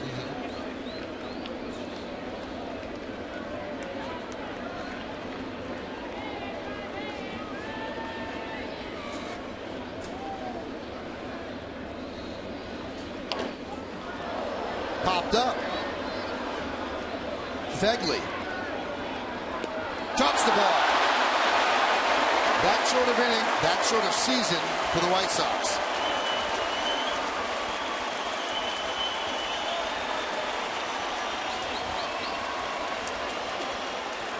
Well, second error of the game for the White Sox. We told you their defense has been very shoddy this year, and Michael told you the base running hasn't been good as well. Fegley's there.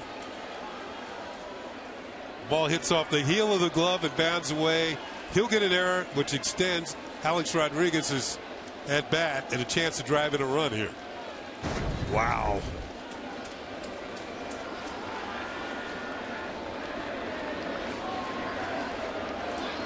Beard's a little grayer this year.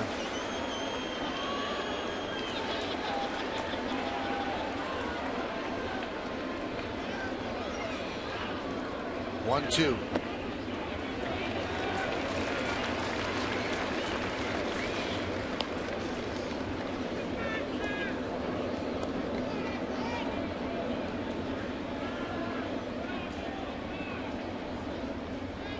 Two balls, two strikes, two men on, 6 runs already in.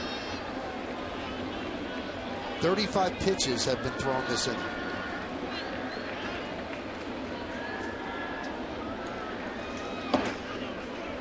3-2. Well, we've seen it from Axelrod so far. He likes to go to the slider, 3 balls and 2 strikes. It hasn't always worked.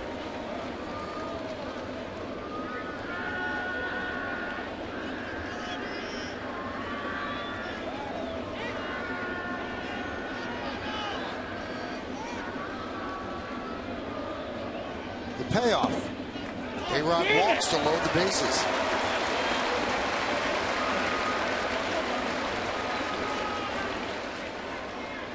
And that should do it for Axelrod. Here comes Robin Ventura. He stayed with him a while. 10 batters, 6 runs in, bases loaded, 1 out. And he does signal to the bullpen. So it mercifully ends for Dylan Axelrod, although the 3 runners on base are indeed his responsibility. Yankees lead 7-0. Stay right here.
Here's your chance to celebrate the last season of a true Yankee great, Mariano Rivera, by sending him a thank you for all of the memories he's given us. Just go to AT&TMoments.com. Well, the new pitcher is Jake Petrichka, and he takes over for Dylan Axelrod. Jose Quintana started, but a 2-hour rain delay was too much for Robin Ventura to send him back out. He might end up getting the loss unless the White Sox come back, because he did give up a run. So the 6 runs the Yankees have now and threatening for more, it goes on the ledger of Axelrod, but makes it possible, most likely, that Quintana will suffer a loss. Those are the numbers on Petrichka. This is his 6th game. Pitched a couple of days ago at Fenway Park against the Boston Red Sox. And there are the numbers on Axelrod, who was treated very rudely by the Yankees. 8 hits in 2 1/3 innings, 6 runs, a couple of walks and a strikeout, 62 pitches in 2 1/3 innings.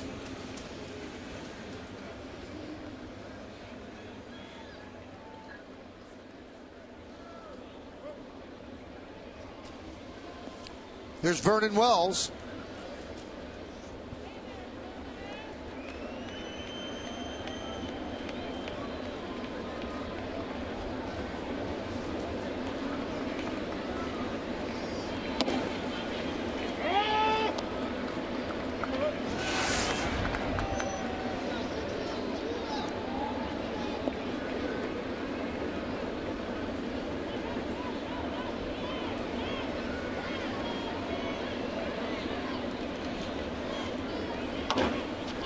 Grounded right to Dunn. There's one, and he throws it into left field. 2 more runs will score, and the Yankees lead 9-0. Fielder's choice for Wells, E3 on the throw. He'll get 1 RBI. And another run will score on the throwing error. Done mostly as a DH. Nowhere near Ramirez at second. And here comes Diaz to pick it up. Wow. 3rd error of the afternoon for the Chicago White Sox. Don't say we didn't warn you. That's why this team's in last place, or one of the reasons. Here's Granderson.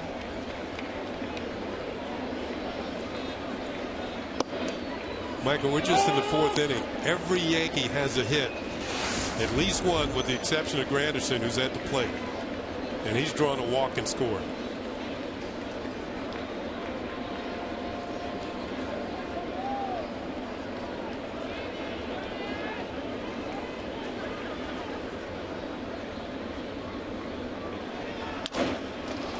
Let's see if they can turn 2 here. There's 1. Not in time. They don't turn 2.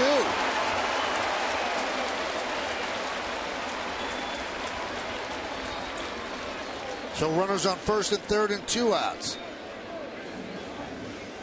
That's a close play at first. And from up here, I thought Granderson might have been out. We'll see. Beckham trying to turn it on the way to Dunn at first. Dunn thought they had it. Here it is. Yesmo says he's safe. He's safe, yep. Brought to you by Mercedes-Benz. Here's Mark Reynolds.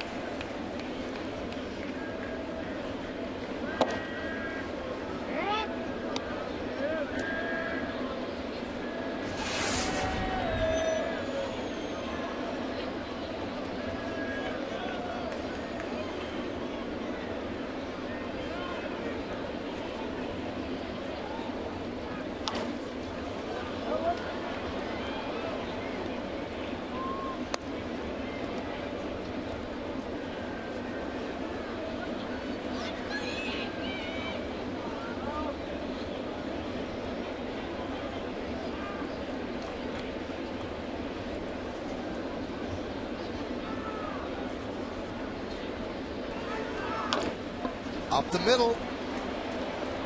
And the inning is finally over. And it's the biggest inning of the year for the Yankees. They scored 8 runs on 7 hits, 2 errors, and 2 left. We had a rain delay. And in this inning, all we had was hits raining down on the White Sox. One after the other. 7 hits and 8 runs. Yankees now lead 9-0.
33 minutes and 10 seconds. Season high in runs for the Yanks.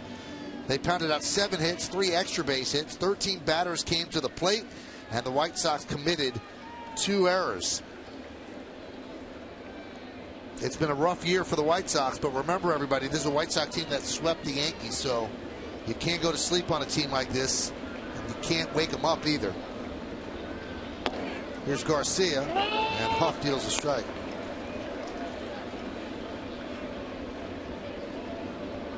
I think one thing that's changed about the White Sox, though, in a way, they've kind of thrown up the white flag by trading somebody like Jake Peavy. And they get Garcia for the first out. And sending Alex Rios and his fairly large contract on to Texas.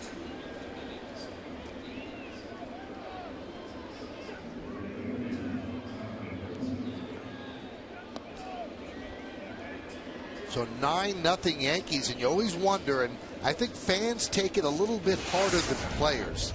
Tough losses like yesterday. Well, how are they going to bounce back? Well, it's another game, and they just have to play that game, and they bounce back nicely from a really disappointing, distressing loss. I think that's one thing that is unique to baseball as compared to football, and you've got a whole week to think about a loss or a win in football, but in baseball, you've got to turn the page, I mean, very quickly. You know, they say that some players are able, at the half hour after the game's over, it's gone, one way or the other.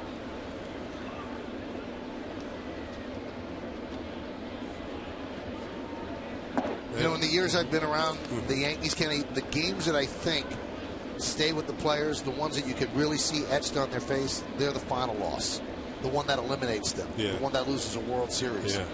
But a tough loss that doesn't eliminate them, they're not going to ruin their whole day about it. They know that there's another game tomorrow. As Gillespie hits a single right.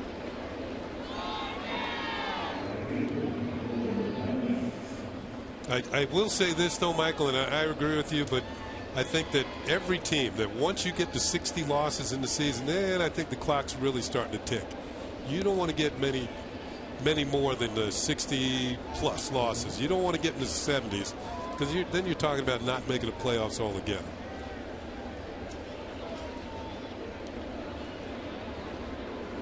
And the Yankees are at 64 losses, so you know they can't lose that many more. And they know that, too. But unless you're mathematically done, your chin's not going to lay on your chest the whole night.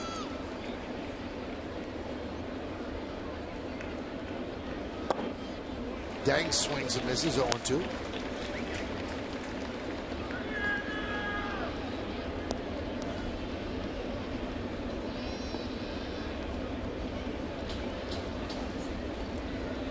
Turned into a beautiful day. Field drenched in sunlight. I see where you went there. The 0-2. Rounded foul. Darryl Boston with a nice play. Hand delivers a souvenir. It's amazing that he first base coach for the White Sox, but, you know, in a way, he's kind of always rooting for Boston. Almost threw it away. We saw that yesterday.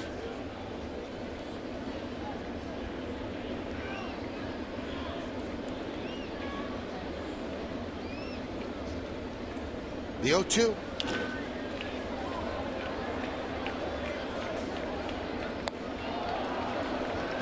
Kenny, you weren't here yesterday. This is yesterday. A gentleman caught the ball. I was watching this. Gave it to this cute little girl. Here, you can have this, young lady. Oh, yeah? You know, they're always looking for lefties.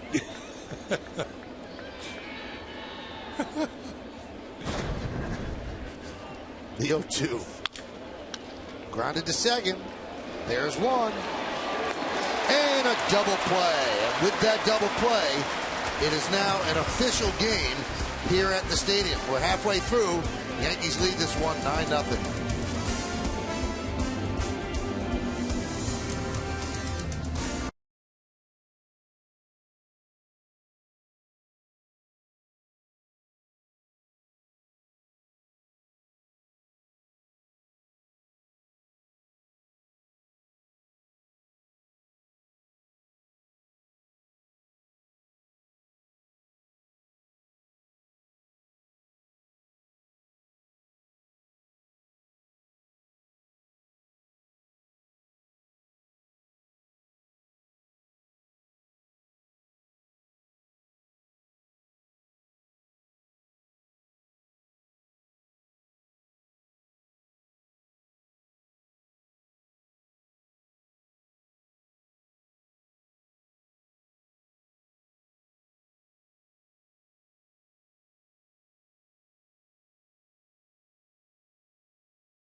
The Yankees have done well against the Central this year. They're 19-11 against them.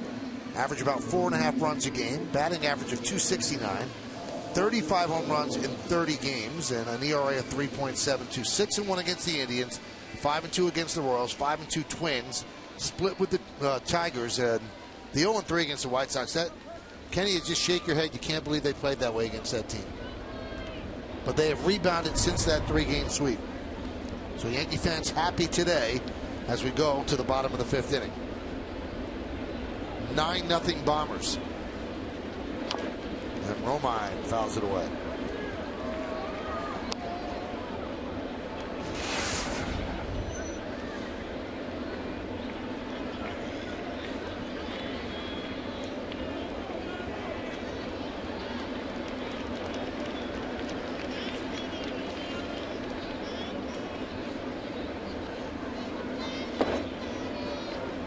Two.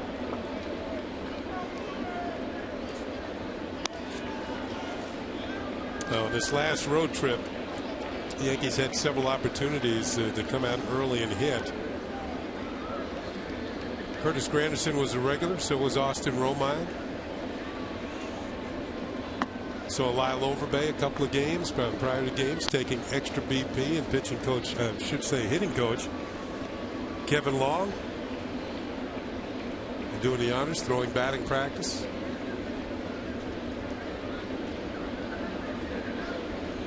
Swing and a miss. Romine down on strikes. Go back to the studio. We have an update with Bob Lorenz. Bob?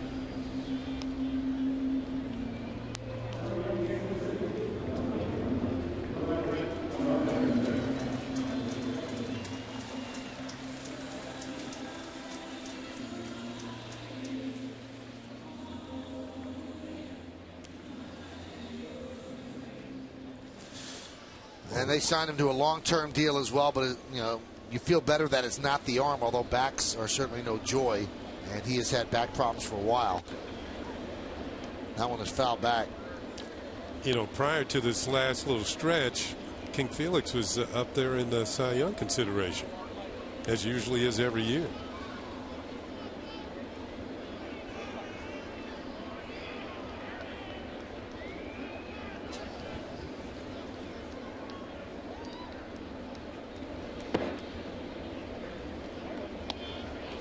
Red Sox shut out by the Tigers today, 3-0.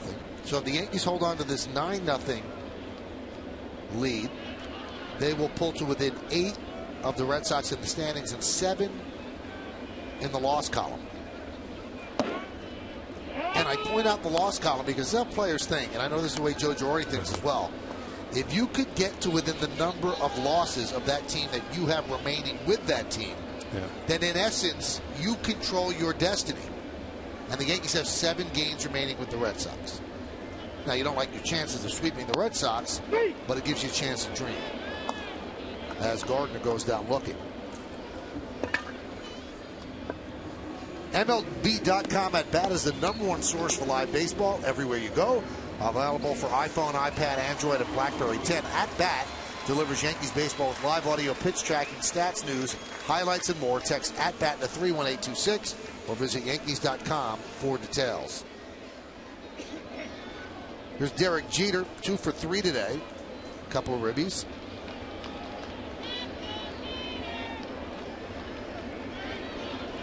Yeah, a few weeks ago we talked about Jeter's pursuit on the all-time hit list, and now he's caught Eddie Collins. At the time we told you that Eddie Collins from Millerton, New York, which is just across the border from Connecticut. And Eddie Collins actually went to Columbia University. And that was back in the days, early 1900s, when players usually didn't have that type of education.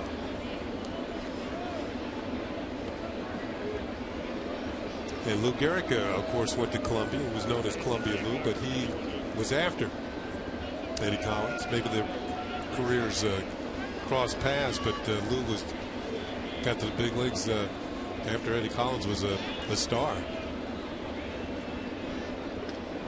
1-1. Grounded to third, Gillespie. And the White Sox, after their nightmarish 4th inning, they retired the Yankees in order, 1, 2, 3 in the 5th. Let's go to the 6th.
sunglasses case, courtesy of Dominican Republic Tourism.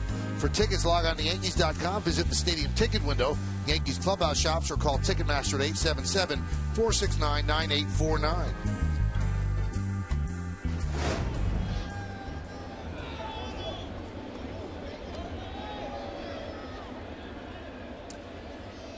Saw those fans milling about there. One thing I've noticed about the new stadium, just about any kind of food you want, you can get here. Fegley, a high fly ball out of play, especially if you're Paul O'Neill. Just mention something, it shows up magically. Magically.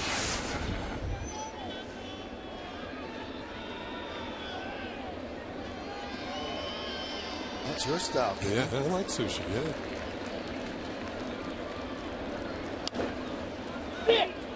Fegley pops it up. Jeter puts it away for the first out. You saw that last shot. You don't have to go to Philly for cheesesteaks. Got an old ballpark staple there. Hot dogs, Italian food, pizza. This is my second home.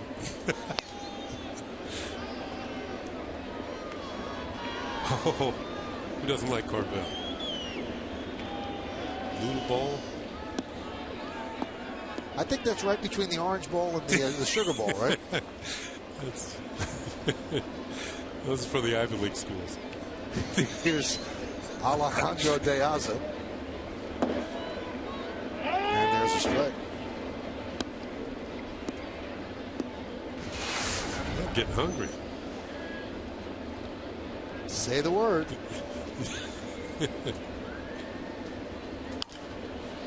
Count 0-2. Hey, what a job by David Huff. This doesn't surprise. This is what he's been doing ever since he's come to the Yankees. Throwing shutout baseball, holding the other teams down in relief.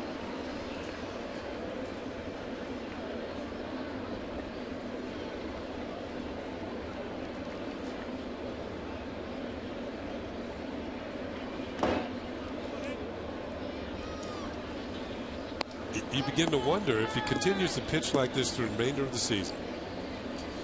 Do the Yankees tell him when you come to spring training, be ready to earn a spot in rotation? You think that's a thought?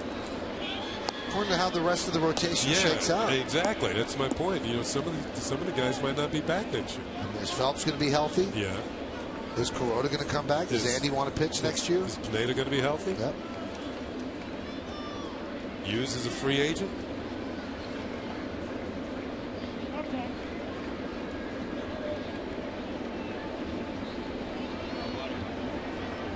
Andy pitched another very good game yesterday, but the bullpen failed him. Scooped into right field, a base hit for De Aza.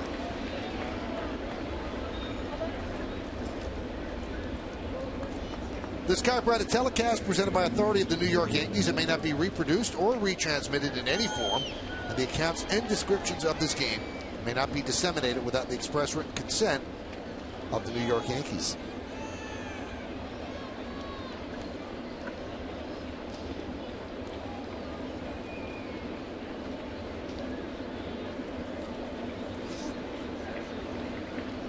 Beckham takes outside.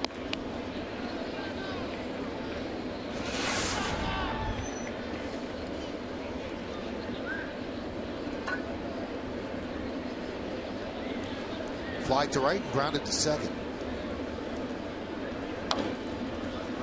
1-1.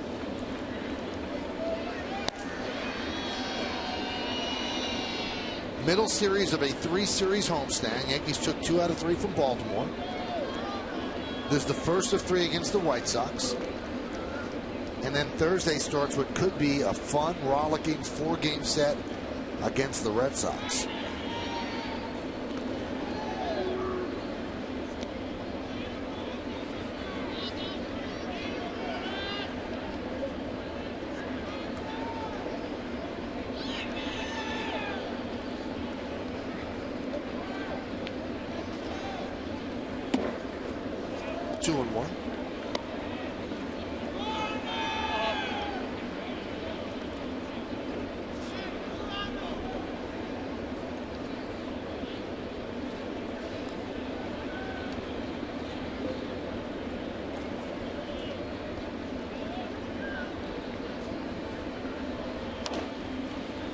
popped up, and Reynolds is there.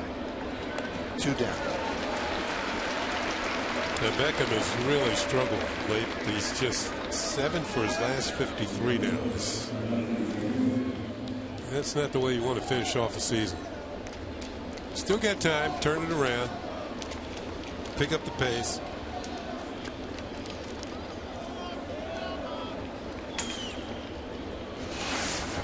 Here is Alexi Ramirez. 2 fly balls to Granderson.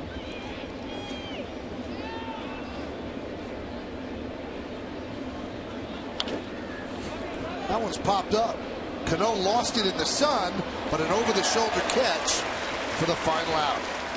No runs a hit, no errors, and 1 man left on base. Yep, the sun got him, but he recovered in time to smoothly haul it in as we go to the bottom of the 6th, and Cano will lead it off.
White Sox had some shaky defense this year. They proved it again today.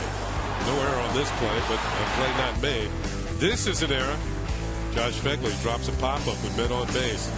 Then Adam Dunn throws this to Diaz in left field. Manager Robin Ventura has seen this before. The White Sox with 3 errors today have made 115 on the season. Not on that one, as Cano hits it sharply to Dunn for the first out of the bottom of the 6th. And Michael, you got to imagine, Robin Ventura won 6 Gold Gloves. Excellent fielding third baseman, good hitter, but he's seen his team this year make 113 errors. Last year, his first season as manager, and they were in it till the final week.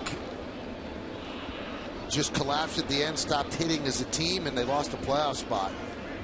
But his second year has been not too good. No danger, though, of losing his job. He has a 3-year deal and also a favorite of the White Sox owner, Jerry Reinsdorf.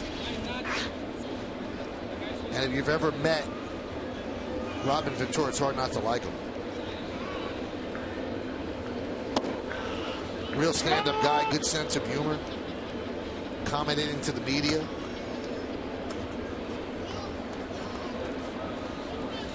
Didn't even realize he wanted to manage.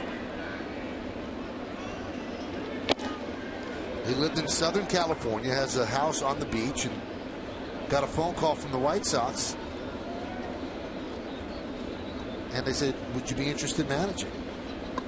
He looked out at the sunset and said, okay.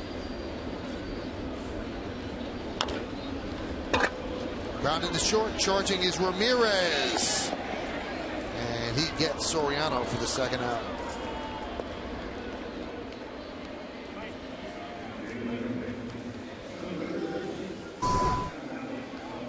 Here's a look back at Ventura. As Kenny mentioned, 6 Gold Gloves. Did it on both sides of New York. Did it with the Yankees and with the Mets. You know, I misspoke when I said the number of errors. As I look at them now, they've made 96 errors. They're on pace. They're on pace Right. for over. They're on pace, at least coming into this game, so the pace might have picked up. They were on pace for 112, which would be 42 more than they made all of last year. Of course, Gold Gloves, Brooks Robinson at third base with 16, Mike Schmidt 10, Scott Rulin 8, and Ventura, Eric Chavez, and Buddy Bell with 6 apiece. Some of the best fielding third basemen of all time. The Astros lead the American League in errors with 99. White Sox are next with 96.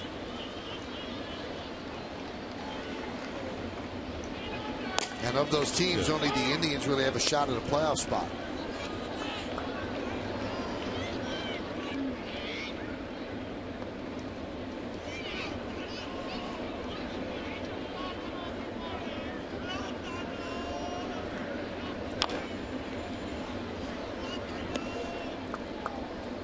Kenny, I know each game is so important, but with veterans like A-Rod, who's 38, Jeter, who's 39, and a little bit of a deeper bench because of the call-ups, would you take him out? Is 9-0 enough?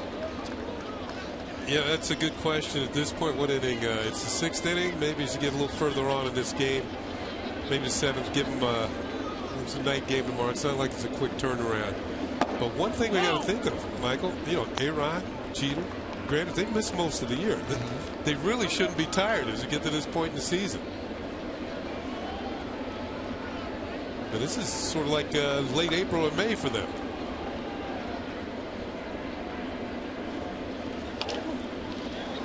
Grounded to third.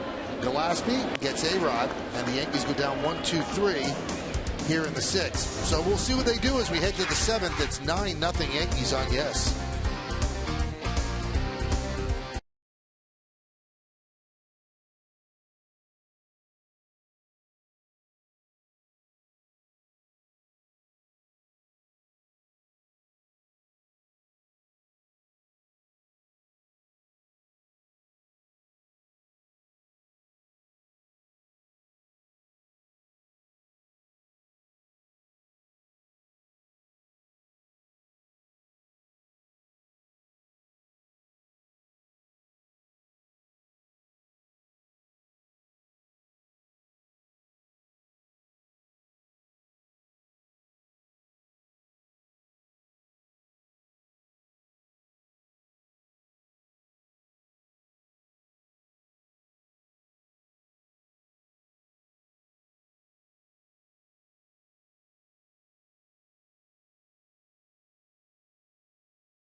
Making life more entertaining with America's fastest, most reliable internet. That's powerful. Chris Sale, one of the best, is going to go for the White Sox. You see his numbers against Hiroki Kuroda, who's lost his last 3. And a big game. Coverage begins at 6 with the BP show. Pregame shows at 6:30. First pitch from the stadium at 7:07. Be here.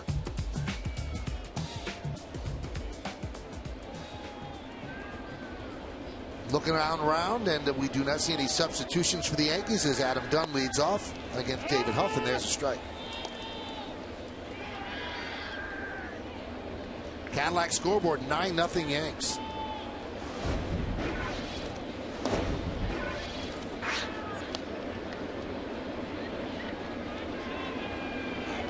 You got to give David Huff a lot of credit once again today, giving the Yankees length out of the bullpen. Phil Hughes start short-circuited because of the rain delay, which was what, 2 hours about? About 2, a little under 2. And Dunn goes down on strikes. So Huff's still throwing hard. Kenny, what do you do with Hughes? Is he a reliever the next 2 days? Well, the possibility of him working out of the bullpen is there, as you can see. What, he threw 18 pitches today? I think 20. Yeah, well, there's a swing and a miss. Dunn couldn't get upstairs and get that one. I would use him out of the bullpen in a certain situation. We get to maybe his throw day. I think I would too. Here's Konerko. Drilled deep to left field. Fair ball, it's gone. See ya. Home run into the second deck for Paul Konerko, his 10th home run of the year. First run for the White Sox. They're on the board. Yankees lead 9-1.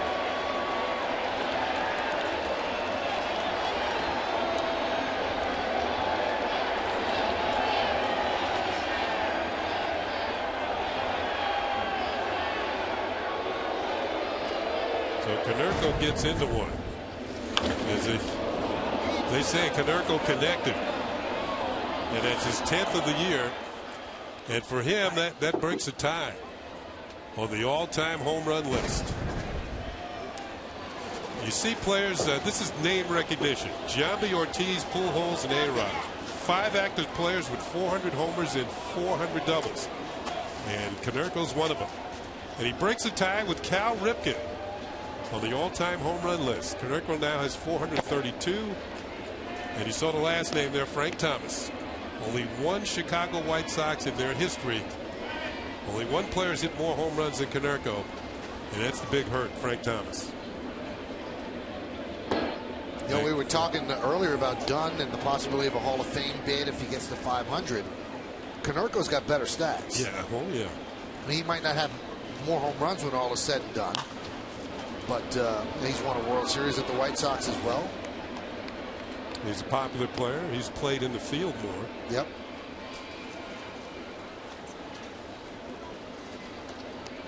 .432 home runs now for Paul Konerko, who going way back was the #1 draft pick of the Cincinnati Reds, went to the Dodgers, and eventually the White Sox. Garcia grounds it up the middle and past Jeter into center field for base hit.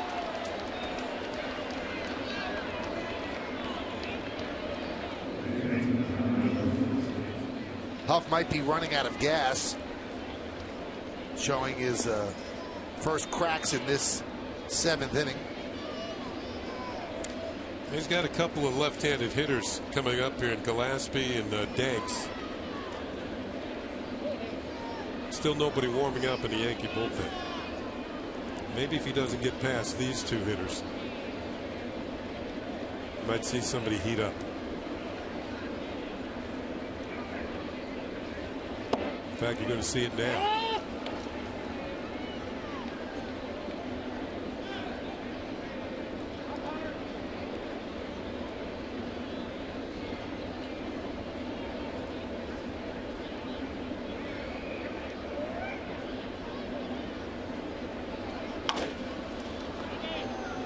Popped up shallow right center, and Cano makes the play, fires to first. It's a double play. What a play by Robinson Cano to double up Garcia. Showing a lot of range into the outfield. Makes the play. Presence of mind to turn, fire, and a nice stretch, and a one-hop catch by Reynolds to double up Garcia.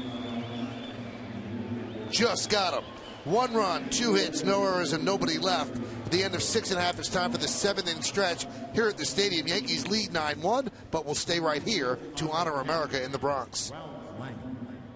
Who served in the North American Aerospace Command. The Yankees say thank you for your sacrifice and service to our nation. Now please join in Kate Smith's rendition of God Bless America.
the playoffs, and they've made additions, and they brought in Morneau and Marlon Byrd, so it'll be interesting to see if they could hold on in a very tough National League Central.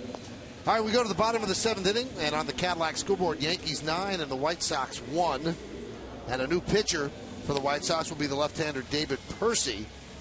What a play to end the top of the 7th inning, Kenny. Wow, not many second basemen capable of making that play. First of all, Cano having to find the ball. As we look at Percy's numbers, former Toronto Blue Jay, been with the Tigers a little bit, Oakland as well. And he'll be doing the pitching now for the Chicago White Sox as we go to the bottom of the 7th inning. Great play by Cano. Wow.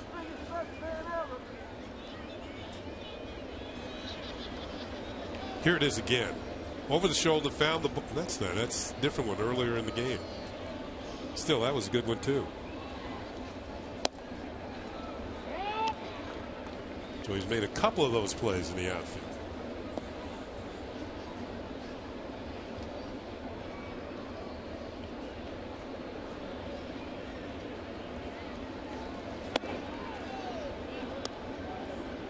One and one on Wells.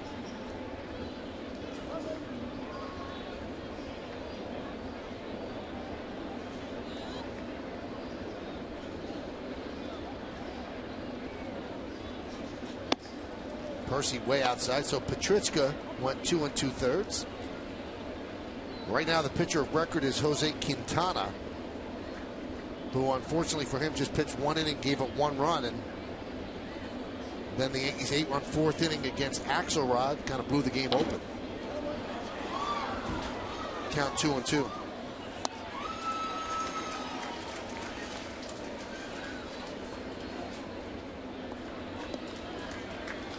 Cesar Cabral warming in the Yankee pen.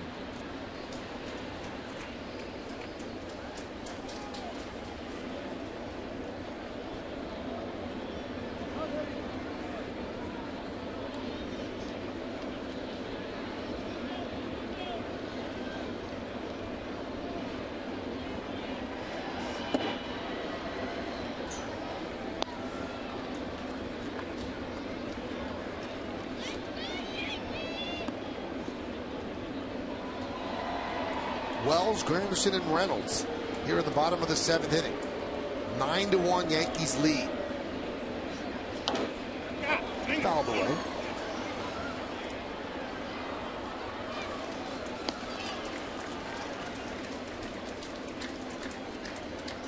Every once in a while you see a hitter react to a pitch that he feels he should have hit.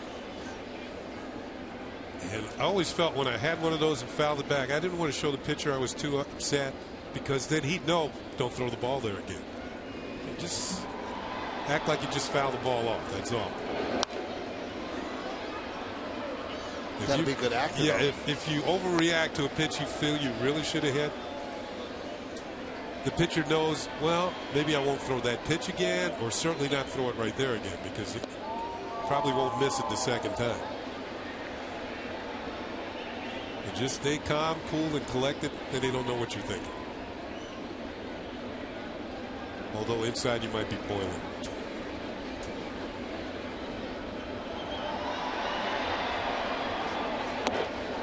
And Vernon Wells works a walk.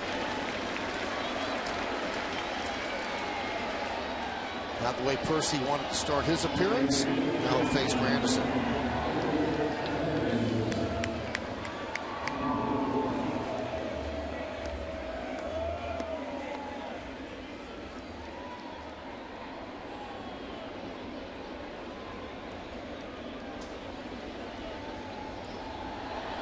Granderson 0 for 2 with a walk and a run scored. And a strike.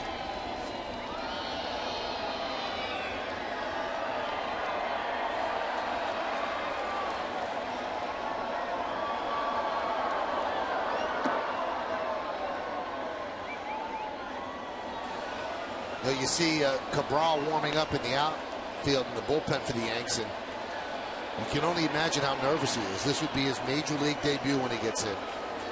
He's got a pretty good cushion. It's not really a Mariano Rivera type situation. No. count 1-2.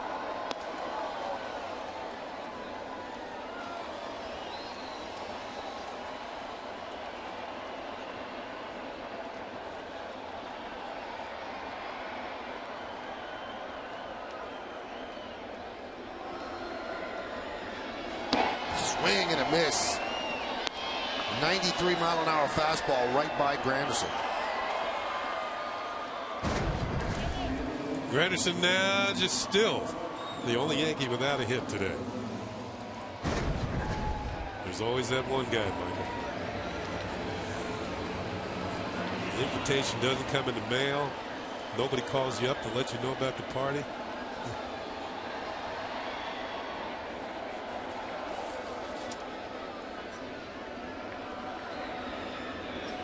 Especially in this day and age, you know, electronic age, somehow, somewhere, there's some line of communication open to let you know that everybody else is having a good time.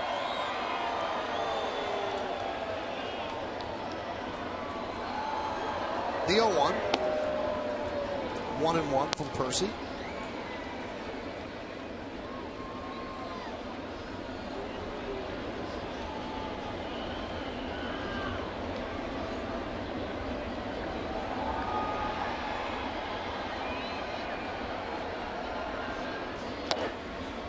One and two. Reynolds hit by a pitch in the second. Infield single off the glove of Gillespie at third, and the drive in a run in the fourth also scored a run, and then grounded into a fielder's choice. 1-2. Swing and a miss, chased a high fastball. 2 away. That's a no contact inning, a walk and 2 strikeouts for Percy. This season, Blue Moon will rise as Manchester City Football Club comes to Yes. Catch every Premier League, FA Cup, and Champions League match, plus City's weekly magazine shows covering everything at the Etihad. Tonight, City looks to rebound at home when they host newly promoted Hull. It all starts at 10 right here on Yes. There's Austin Romine. 1-0. Romine is 1 for 3. 2-run single in the 4th inning.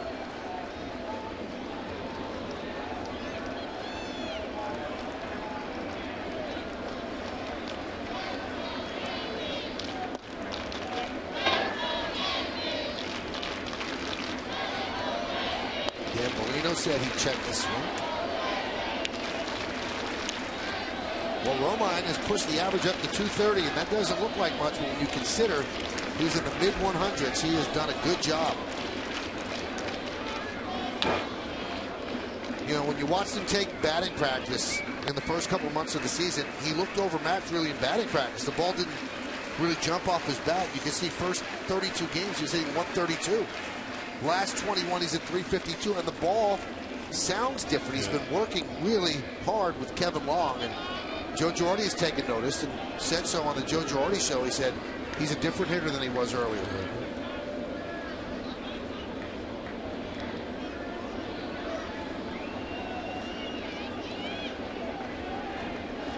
I was watching one of those batting practice sessions in Toronto, and he was using his own bat. Then he used one of Vernon Wells' bat, hit one way over the wall in left field. Grounded to first. Percy gets a throw from Dunn, and that will do it. No runs, no hits, no errors, and 1 man left on base. We'll go to the 8th. 9-1 Yanks.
9-1, 9-10, and 0, leading 1-6 and 3. Gardner 2 for 4, 2 doubles, a ribby, 2 runs scored. Derek Jeter came into the game hitless in his last 14 at-bats, but he's 2 for 4 with 2 ribbies and a run scored. And David Huff saved the day. After the rain delay, they took out Hughes. They brought in Huff, 5 2/3 innings, 5 hits, 1 run, didn't walk a batter, and struck out 3. A 1 hour and 53-minute rain delay in the top of the second inning. So a new pitcher for the Yankees, it's Cesar Cabral. And this is his major league debut. And with that, you see his numbers in the minors for the Yankees this year. He becomes the 51st player used by the Yankees this season. And that ties the franchise record for players used during a season, which they also reached in 2005 and 2008. Remember, the youngster J.R. Murphy is with the team. At some point, I'm sure they will use him. So the Yankees will set a new record this year using 52 players. Cesar Augustus Cabral from the Dominican Republic.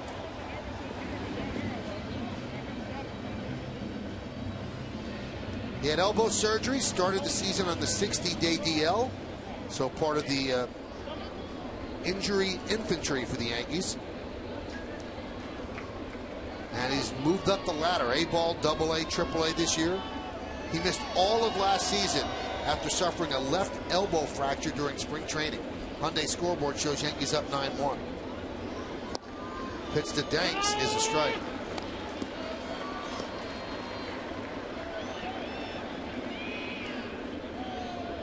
Yankees got him from Kansas City, December 8th, 2011, for cash considerations. 2 good breaking balls to start the left-handed hitting Danks.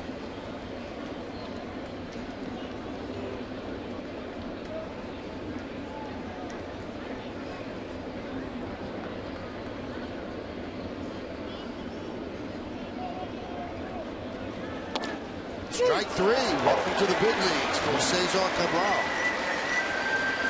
Strikes out the first batter he ever faces. And not only that, good morning, good afternoon, good night. 3 pitches. Fastball low and away on the outside corner. Perfectly spotted. And this, it is not many players in their major league debut get a yes-mo. I can't remember this. Brought to you by your Mercedes-Benz Tri-State dealer. Here's Fegley. 1-0.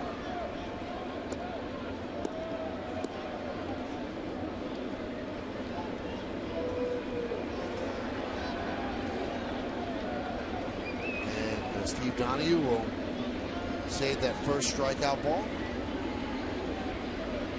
And Fegley sweeps and misses an off-speed pitch. It looked like a changeup.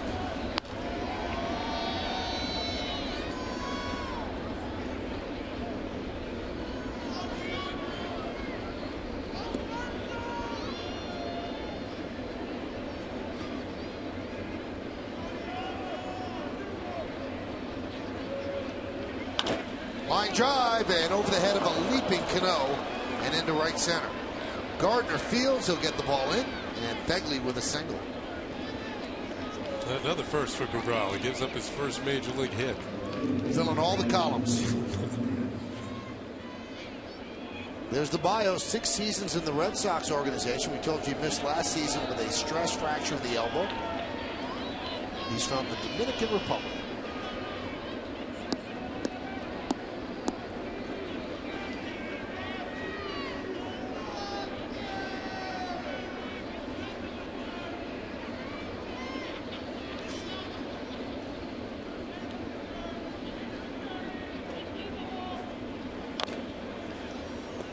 Talked about the Chicago White Sox and not hitting as many home runs as they have in the past. You saw Diaz with 14. He's actually second on the team in homers.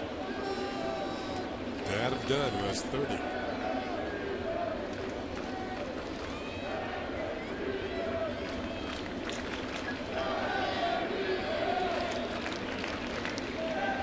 The 0-1. There's a strike, 0-2.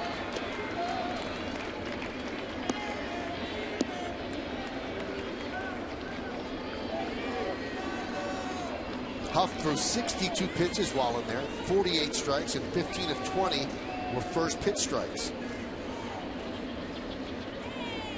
Swing and a miss. Looks like he'll have some fun with left-handed batters. 2 away. Yeah. Yankees Baseball on Gas is brought to you in part by Ford, the official truck of the New York Yankees. I was thinking along the same lines as you, Michael. It's made some good breaking ball pitches to the left-handed hitters. You know, sometimes you become a specialist.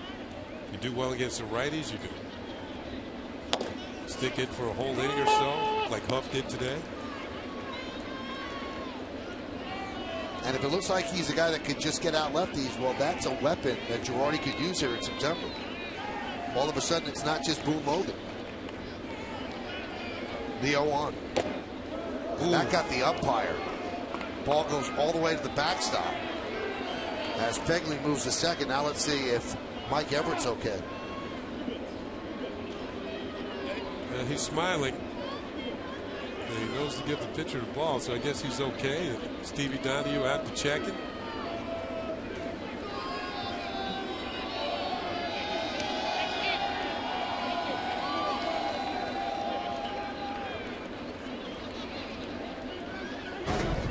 Let's see where this got him. It might have got part of the mask.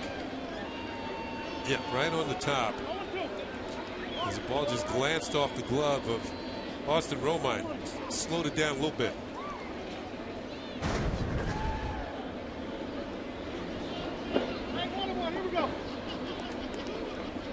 All right, he's in good spirits. 1-1 to Beckham. Runner at second. 2 outs. Cabral deals. 1-2.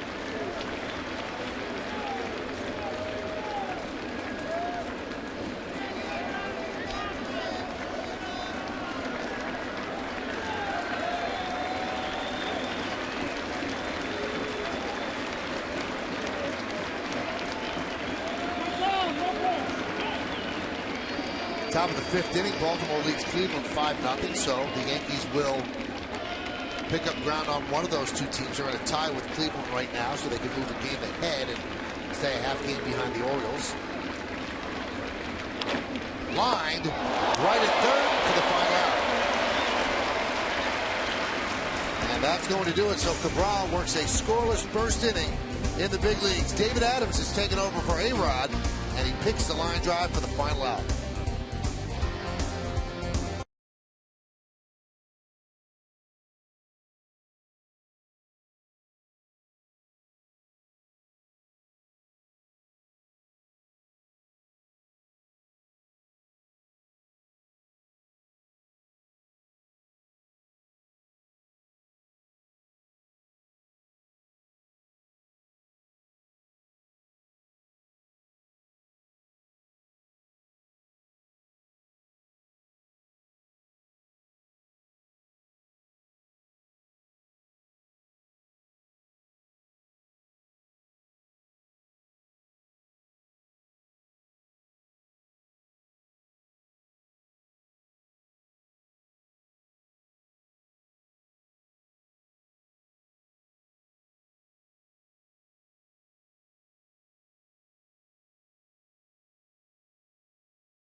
Performance technology by GE Capital. At GE Capital, we're not just bankers, we're builders. Imagination at work. And by your Tri-Honda dealers, hurry, to your local Tri-Honda dealer for great deals on the 2013 models. Kenny, I have to apologize. That number's been used so much. That was, in fact, Mark Reynolds at third. They had moved Reynolds from first to third to take over A-Rod, and Overbay was at first, so I said Dave Adams. I apologize to everybody and hope I didn't foul anybody up. Did I mess you up, Kenny? No, I'd written it down. Okay. Hyundai scoreboard 9-1 as we go to the bottom of the 8th. And Brett Gardner will lead off. Fouls that one right back here, and a nice catch. Wow. Good job.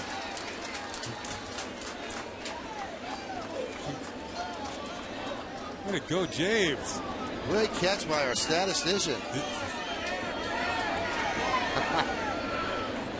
James, you'd give it away as a souvenir. The fans are calling for it.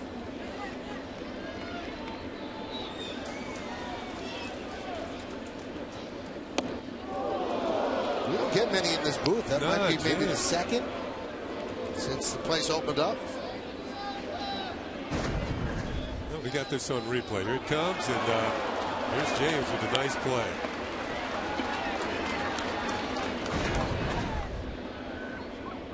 All right, Gold Glove statistician.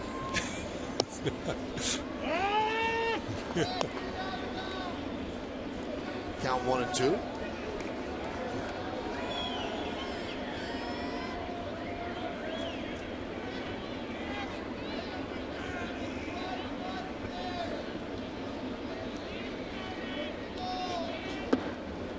Now 2 and 2.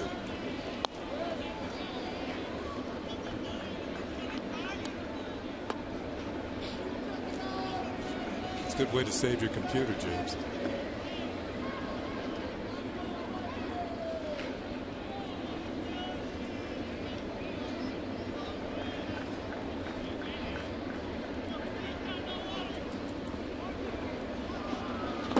Swing and a miss in the dirt. Fegley gets an angle and makes the throw to first. All right, so the put out is 2-3. Hey, tomorrow night, the Yankees and the White Sox series continues here from the Bronx. Coverage starts at 6 with outing batting practice today. And Thursday, the Yankees begin a crucial AL East series with the Red Sox. We've got full coverage of the series opener starting Thursday at 6, only on Yes. Batting for Derek Jeter, Eduardo Nunez. Derek was 2 for 4 today.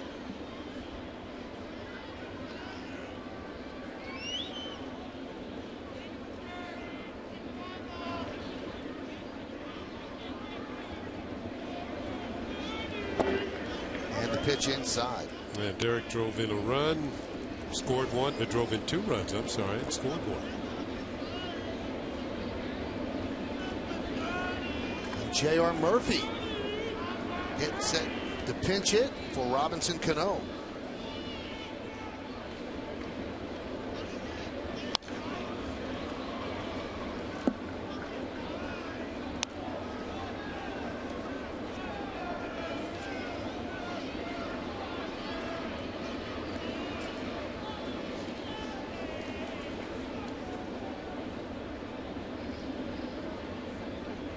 They moved the new catcher behind the plate, which is told. Brian Anderson is catching in there for Fegley.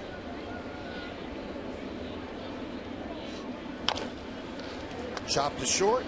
Ramirez charges and gets Nunez for the second out. That's going to bring up J.R. Murphy. And now the Yankees will set a record. It's their 52nd player used this year, and they've never used more than 51 in a big league season. And this is his major league debut, a switch-hitting catcher. Played at Double-A and Triple-A. He looks extraordinarily young. You see his numbers combined at both levels. I'll tell you what, it's not many people who get to say it. Well, I pinch hit for Robinson Cano. For those that don't know, JR is a catcher from Bradenton, Florida. Former second-round pick of the Yankees. And there's a strike.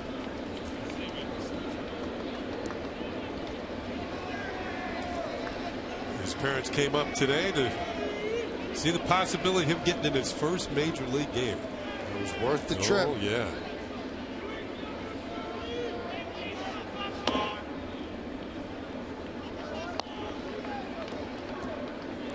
How hard's the heartbeat right now, Kenny? You've been through this. It was a long time ago, but I remember my knees were knocking. You know, you've been thinking about this for a long, long time.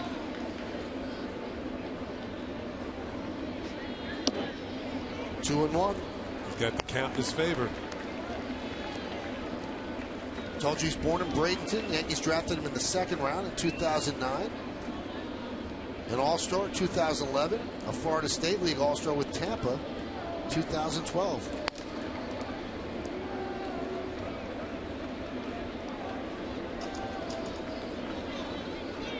We think that's his family. They certainly seem into the moment.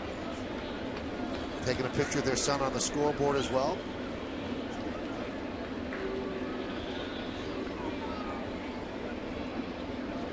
And the 2-1. 3-1 for J.R. Murphy.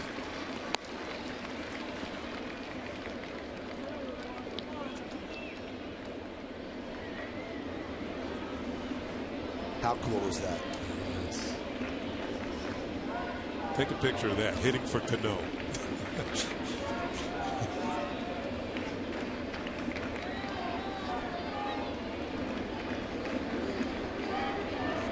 The 3-1 pitch. Grounded sharply to third. Backhanded by Gillespie. He can't get a handle. Fires to first. Not in time. And that'll be his first big league hit. J.R. Murphy off the bench picks up a single. And now his feet are touching the ground. I'll tell you what, he did what you're supposed to do with a 3-1 pitch. He did what you're supposed to do if you're hitting for Robinson Cano. A rocket down the third baseline. Gillespie in and out of the glove. And Murphy, first major league at bat, comes up with a hit. How did the family react?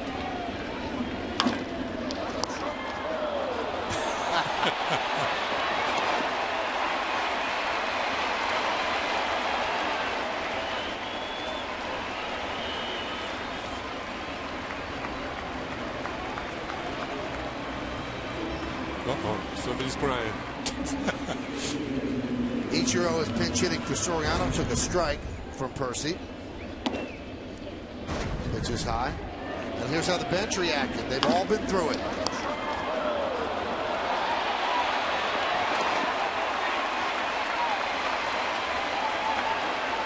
Give me the ball.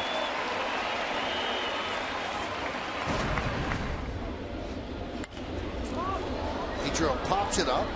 Gillespie runs out of room. Imagine you have a rookie get his hit in his first major league at bat, and the next guy up, he's got over 4,000 hits in his career.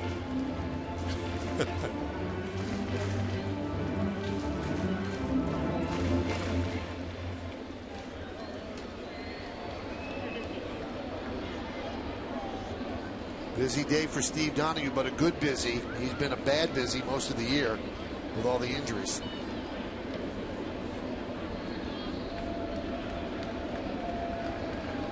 Cabral, first big league strikeout. Murphy, first big league hit.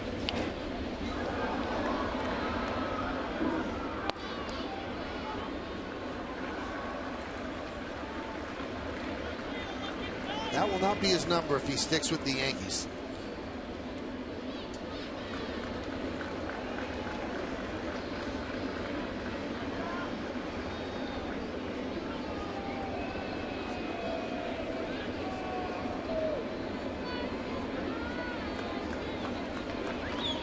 He looks like a rookie. He looks like a kid. The 1-2.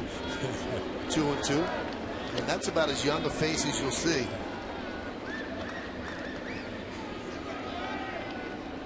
Well, you can tell he hasn't worn out many razors over the years.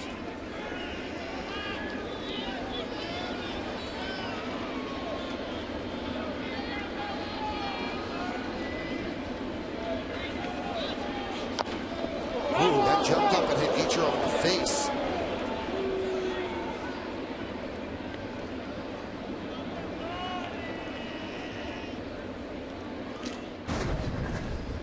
We get another look. Looked like it came up right off of home plate or the front of it. And, oof, man. It looks like Ichiro's going to be okay as the bat will continue. Shakes it off.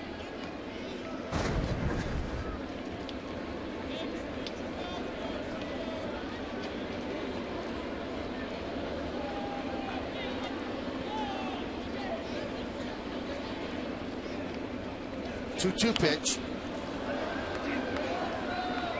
Ichiro's getting the most out of his one at bat today. You wonder how a veteran with 4,000 combined hits between Japan and the state feels about pinch hitting in a blowout game. Didn't start today.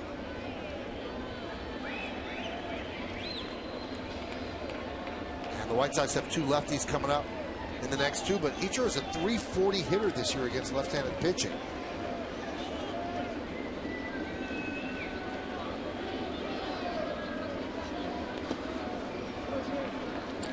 You figure he's going to stay in the game defensively after Soriano's come out after a 1-for-4 afternoon with a double, an RBI and a run score.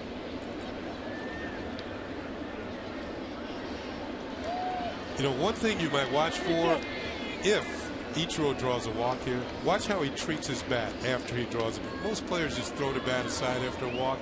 He lays his down very neatly. He's making that bat work. And you notice when he goes back to the bench, he takes his bat with him and puts it in a certain spot. He doesn't put it in the rack with the others. Stands on top of the bench and leans it against the wall.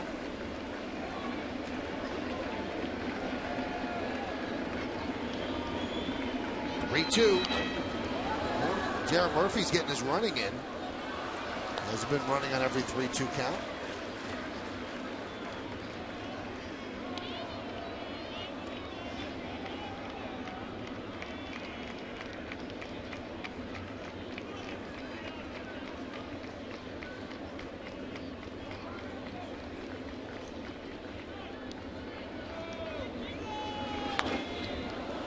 Foul back here.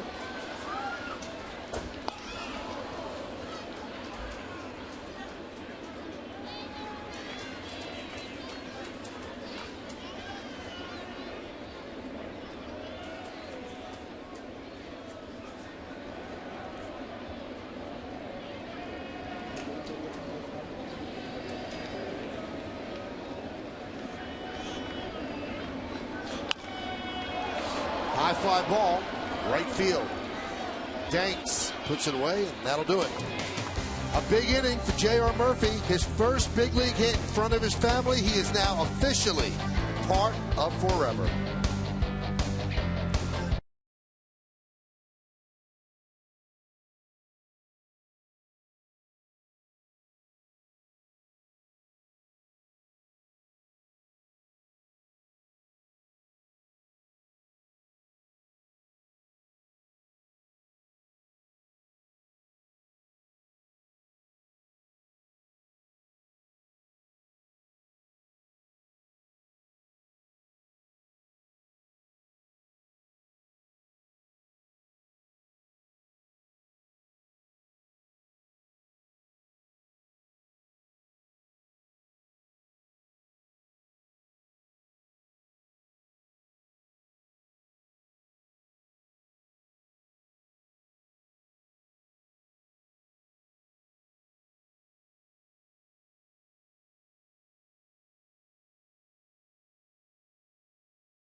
A lot of changes for the Yankees.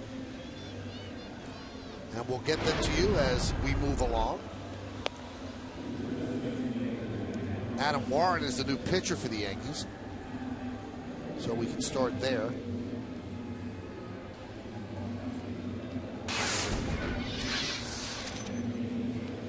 '27th game, he's had 1 start. His numbers are good.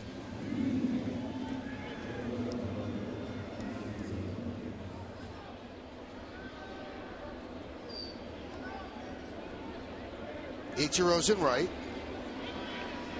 Nunez is at short. Ramirez, who never takes a pitch, fouls it off. There's David Adams. He's at second. And Granderson has moved from right to left. So you're all set up. You're all set. 0-2.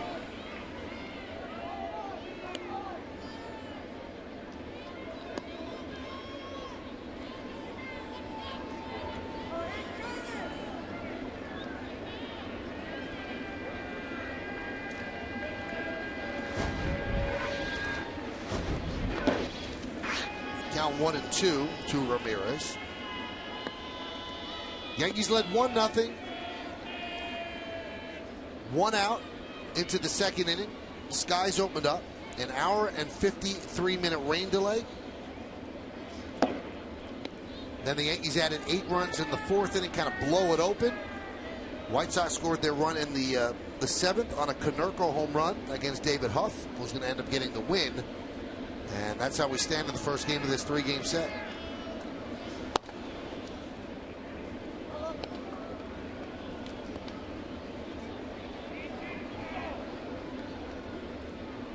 Another day where the big guns in the Yankee bullpen, Robertson and Mo, get a day off. And remember, the Yankees in game 4 of a 17-day stretch where they do not have a day off.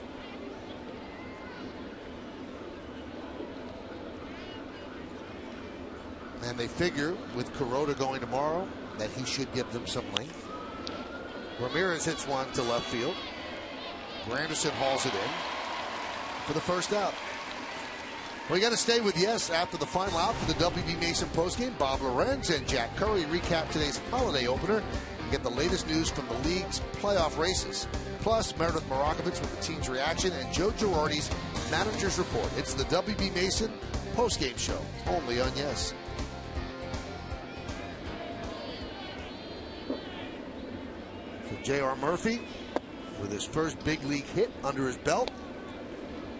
Talking with Kevin Long.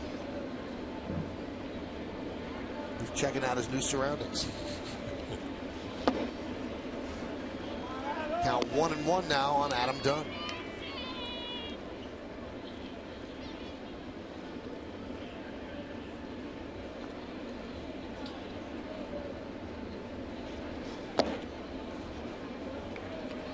Two and one to Dunn.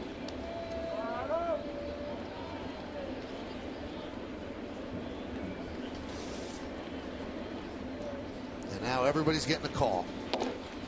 There's a strike.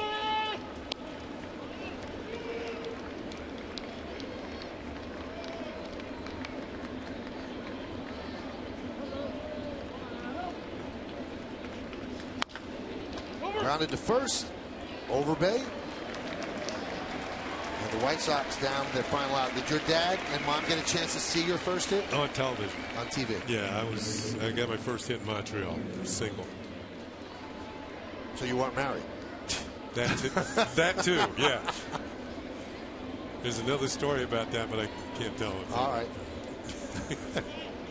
Next time up, I hit a home run, though. They got to see that too. Very cool. Yeah. Here's Paul Konerko. He had a home run his last time up. 10th of the year. And there's a strike.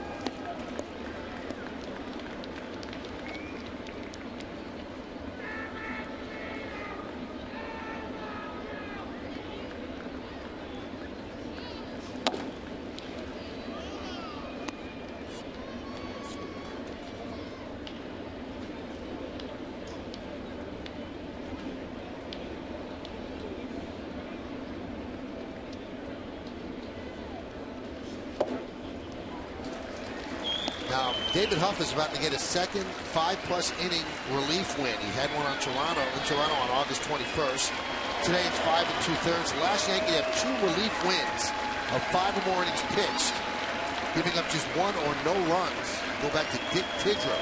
Dirt. 3 in 1977. A 1-2. That was his nickname, Dirt. Had a very good sinker, Dick Tidrow. Been working for the San Francisco Giants for a long time now.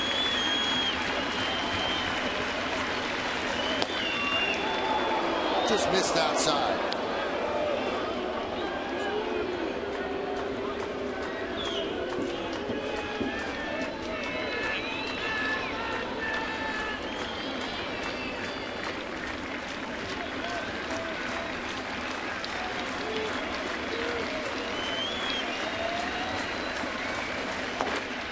And Konerko keeps it going with a walk.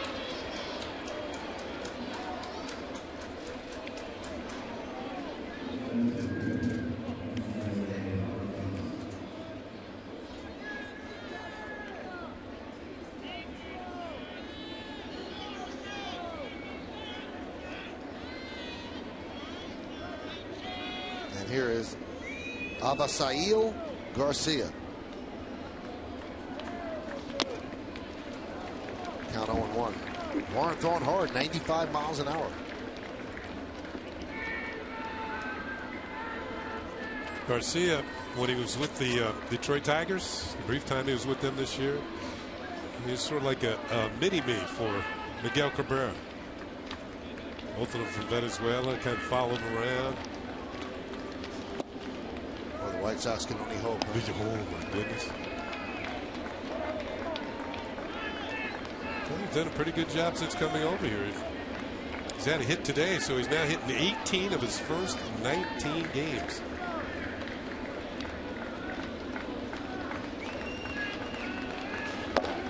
And he's had 30 hits in 85 at-bats. Just a little under, maybe around 350. That's Cabrera-like. Maybe not with the power, but the batting average. The 2-1. Fly ball right center. Long run for Gardner, and he makes the play for the final out of the game. Gardner covering a lot of ground, holding in, and the Yankees win this one by a score of 9-1. In the ninth, no runs, no hits, no errors, and 1 man left. And you've got to stick around for the postgame show to find out who's today's Chevy Player of the Game. A lot of hits, 11 in all, but J.R. Murphy makes his Major League debut and picks up his first big league hit. So the Yankees win the first game of this 3-game set. We've got an award to give out, and then we'll get you set up for Bob and Jack and Meredith, a family enjoying their son's success.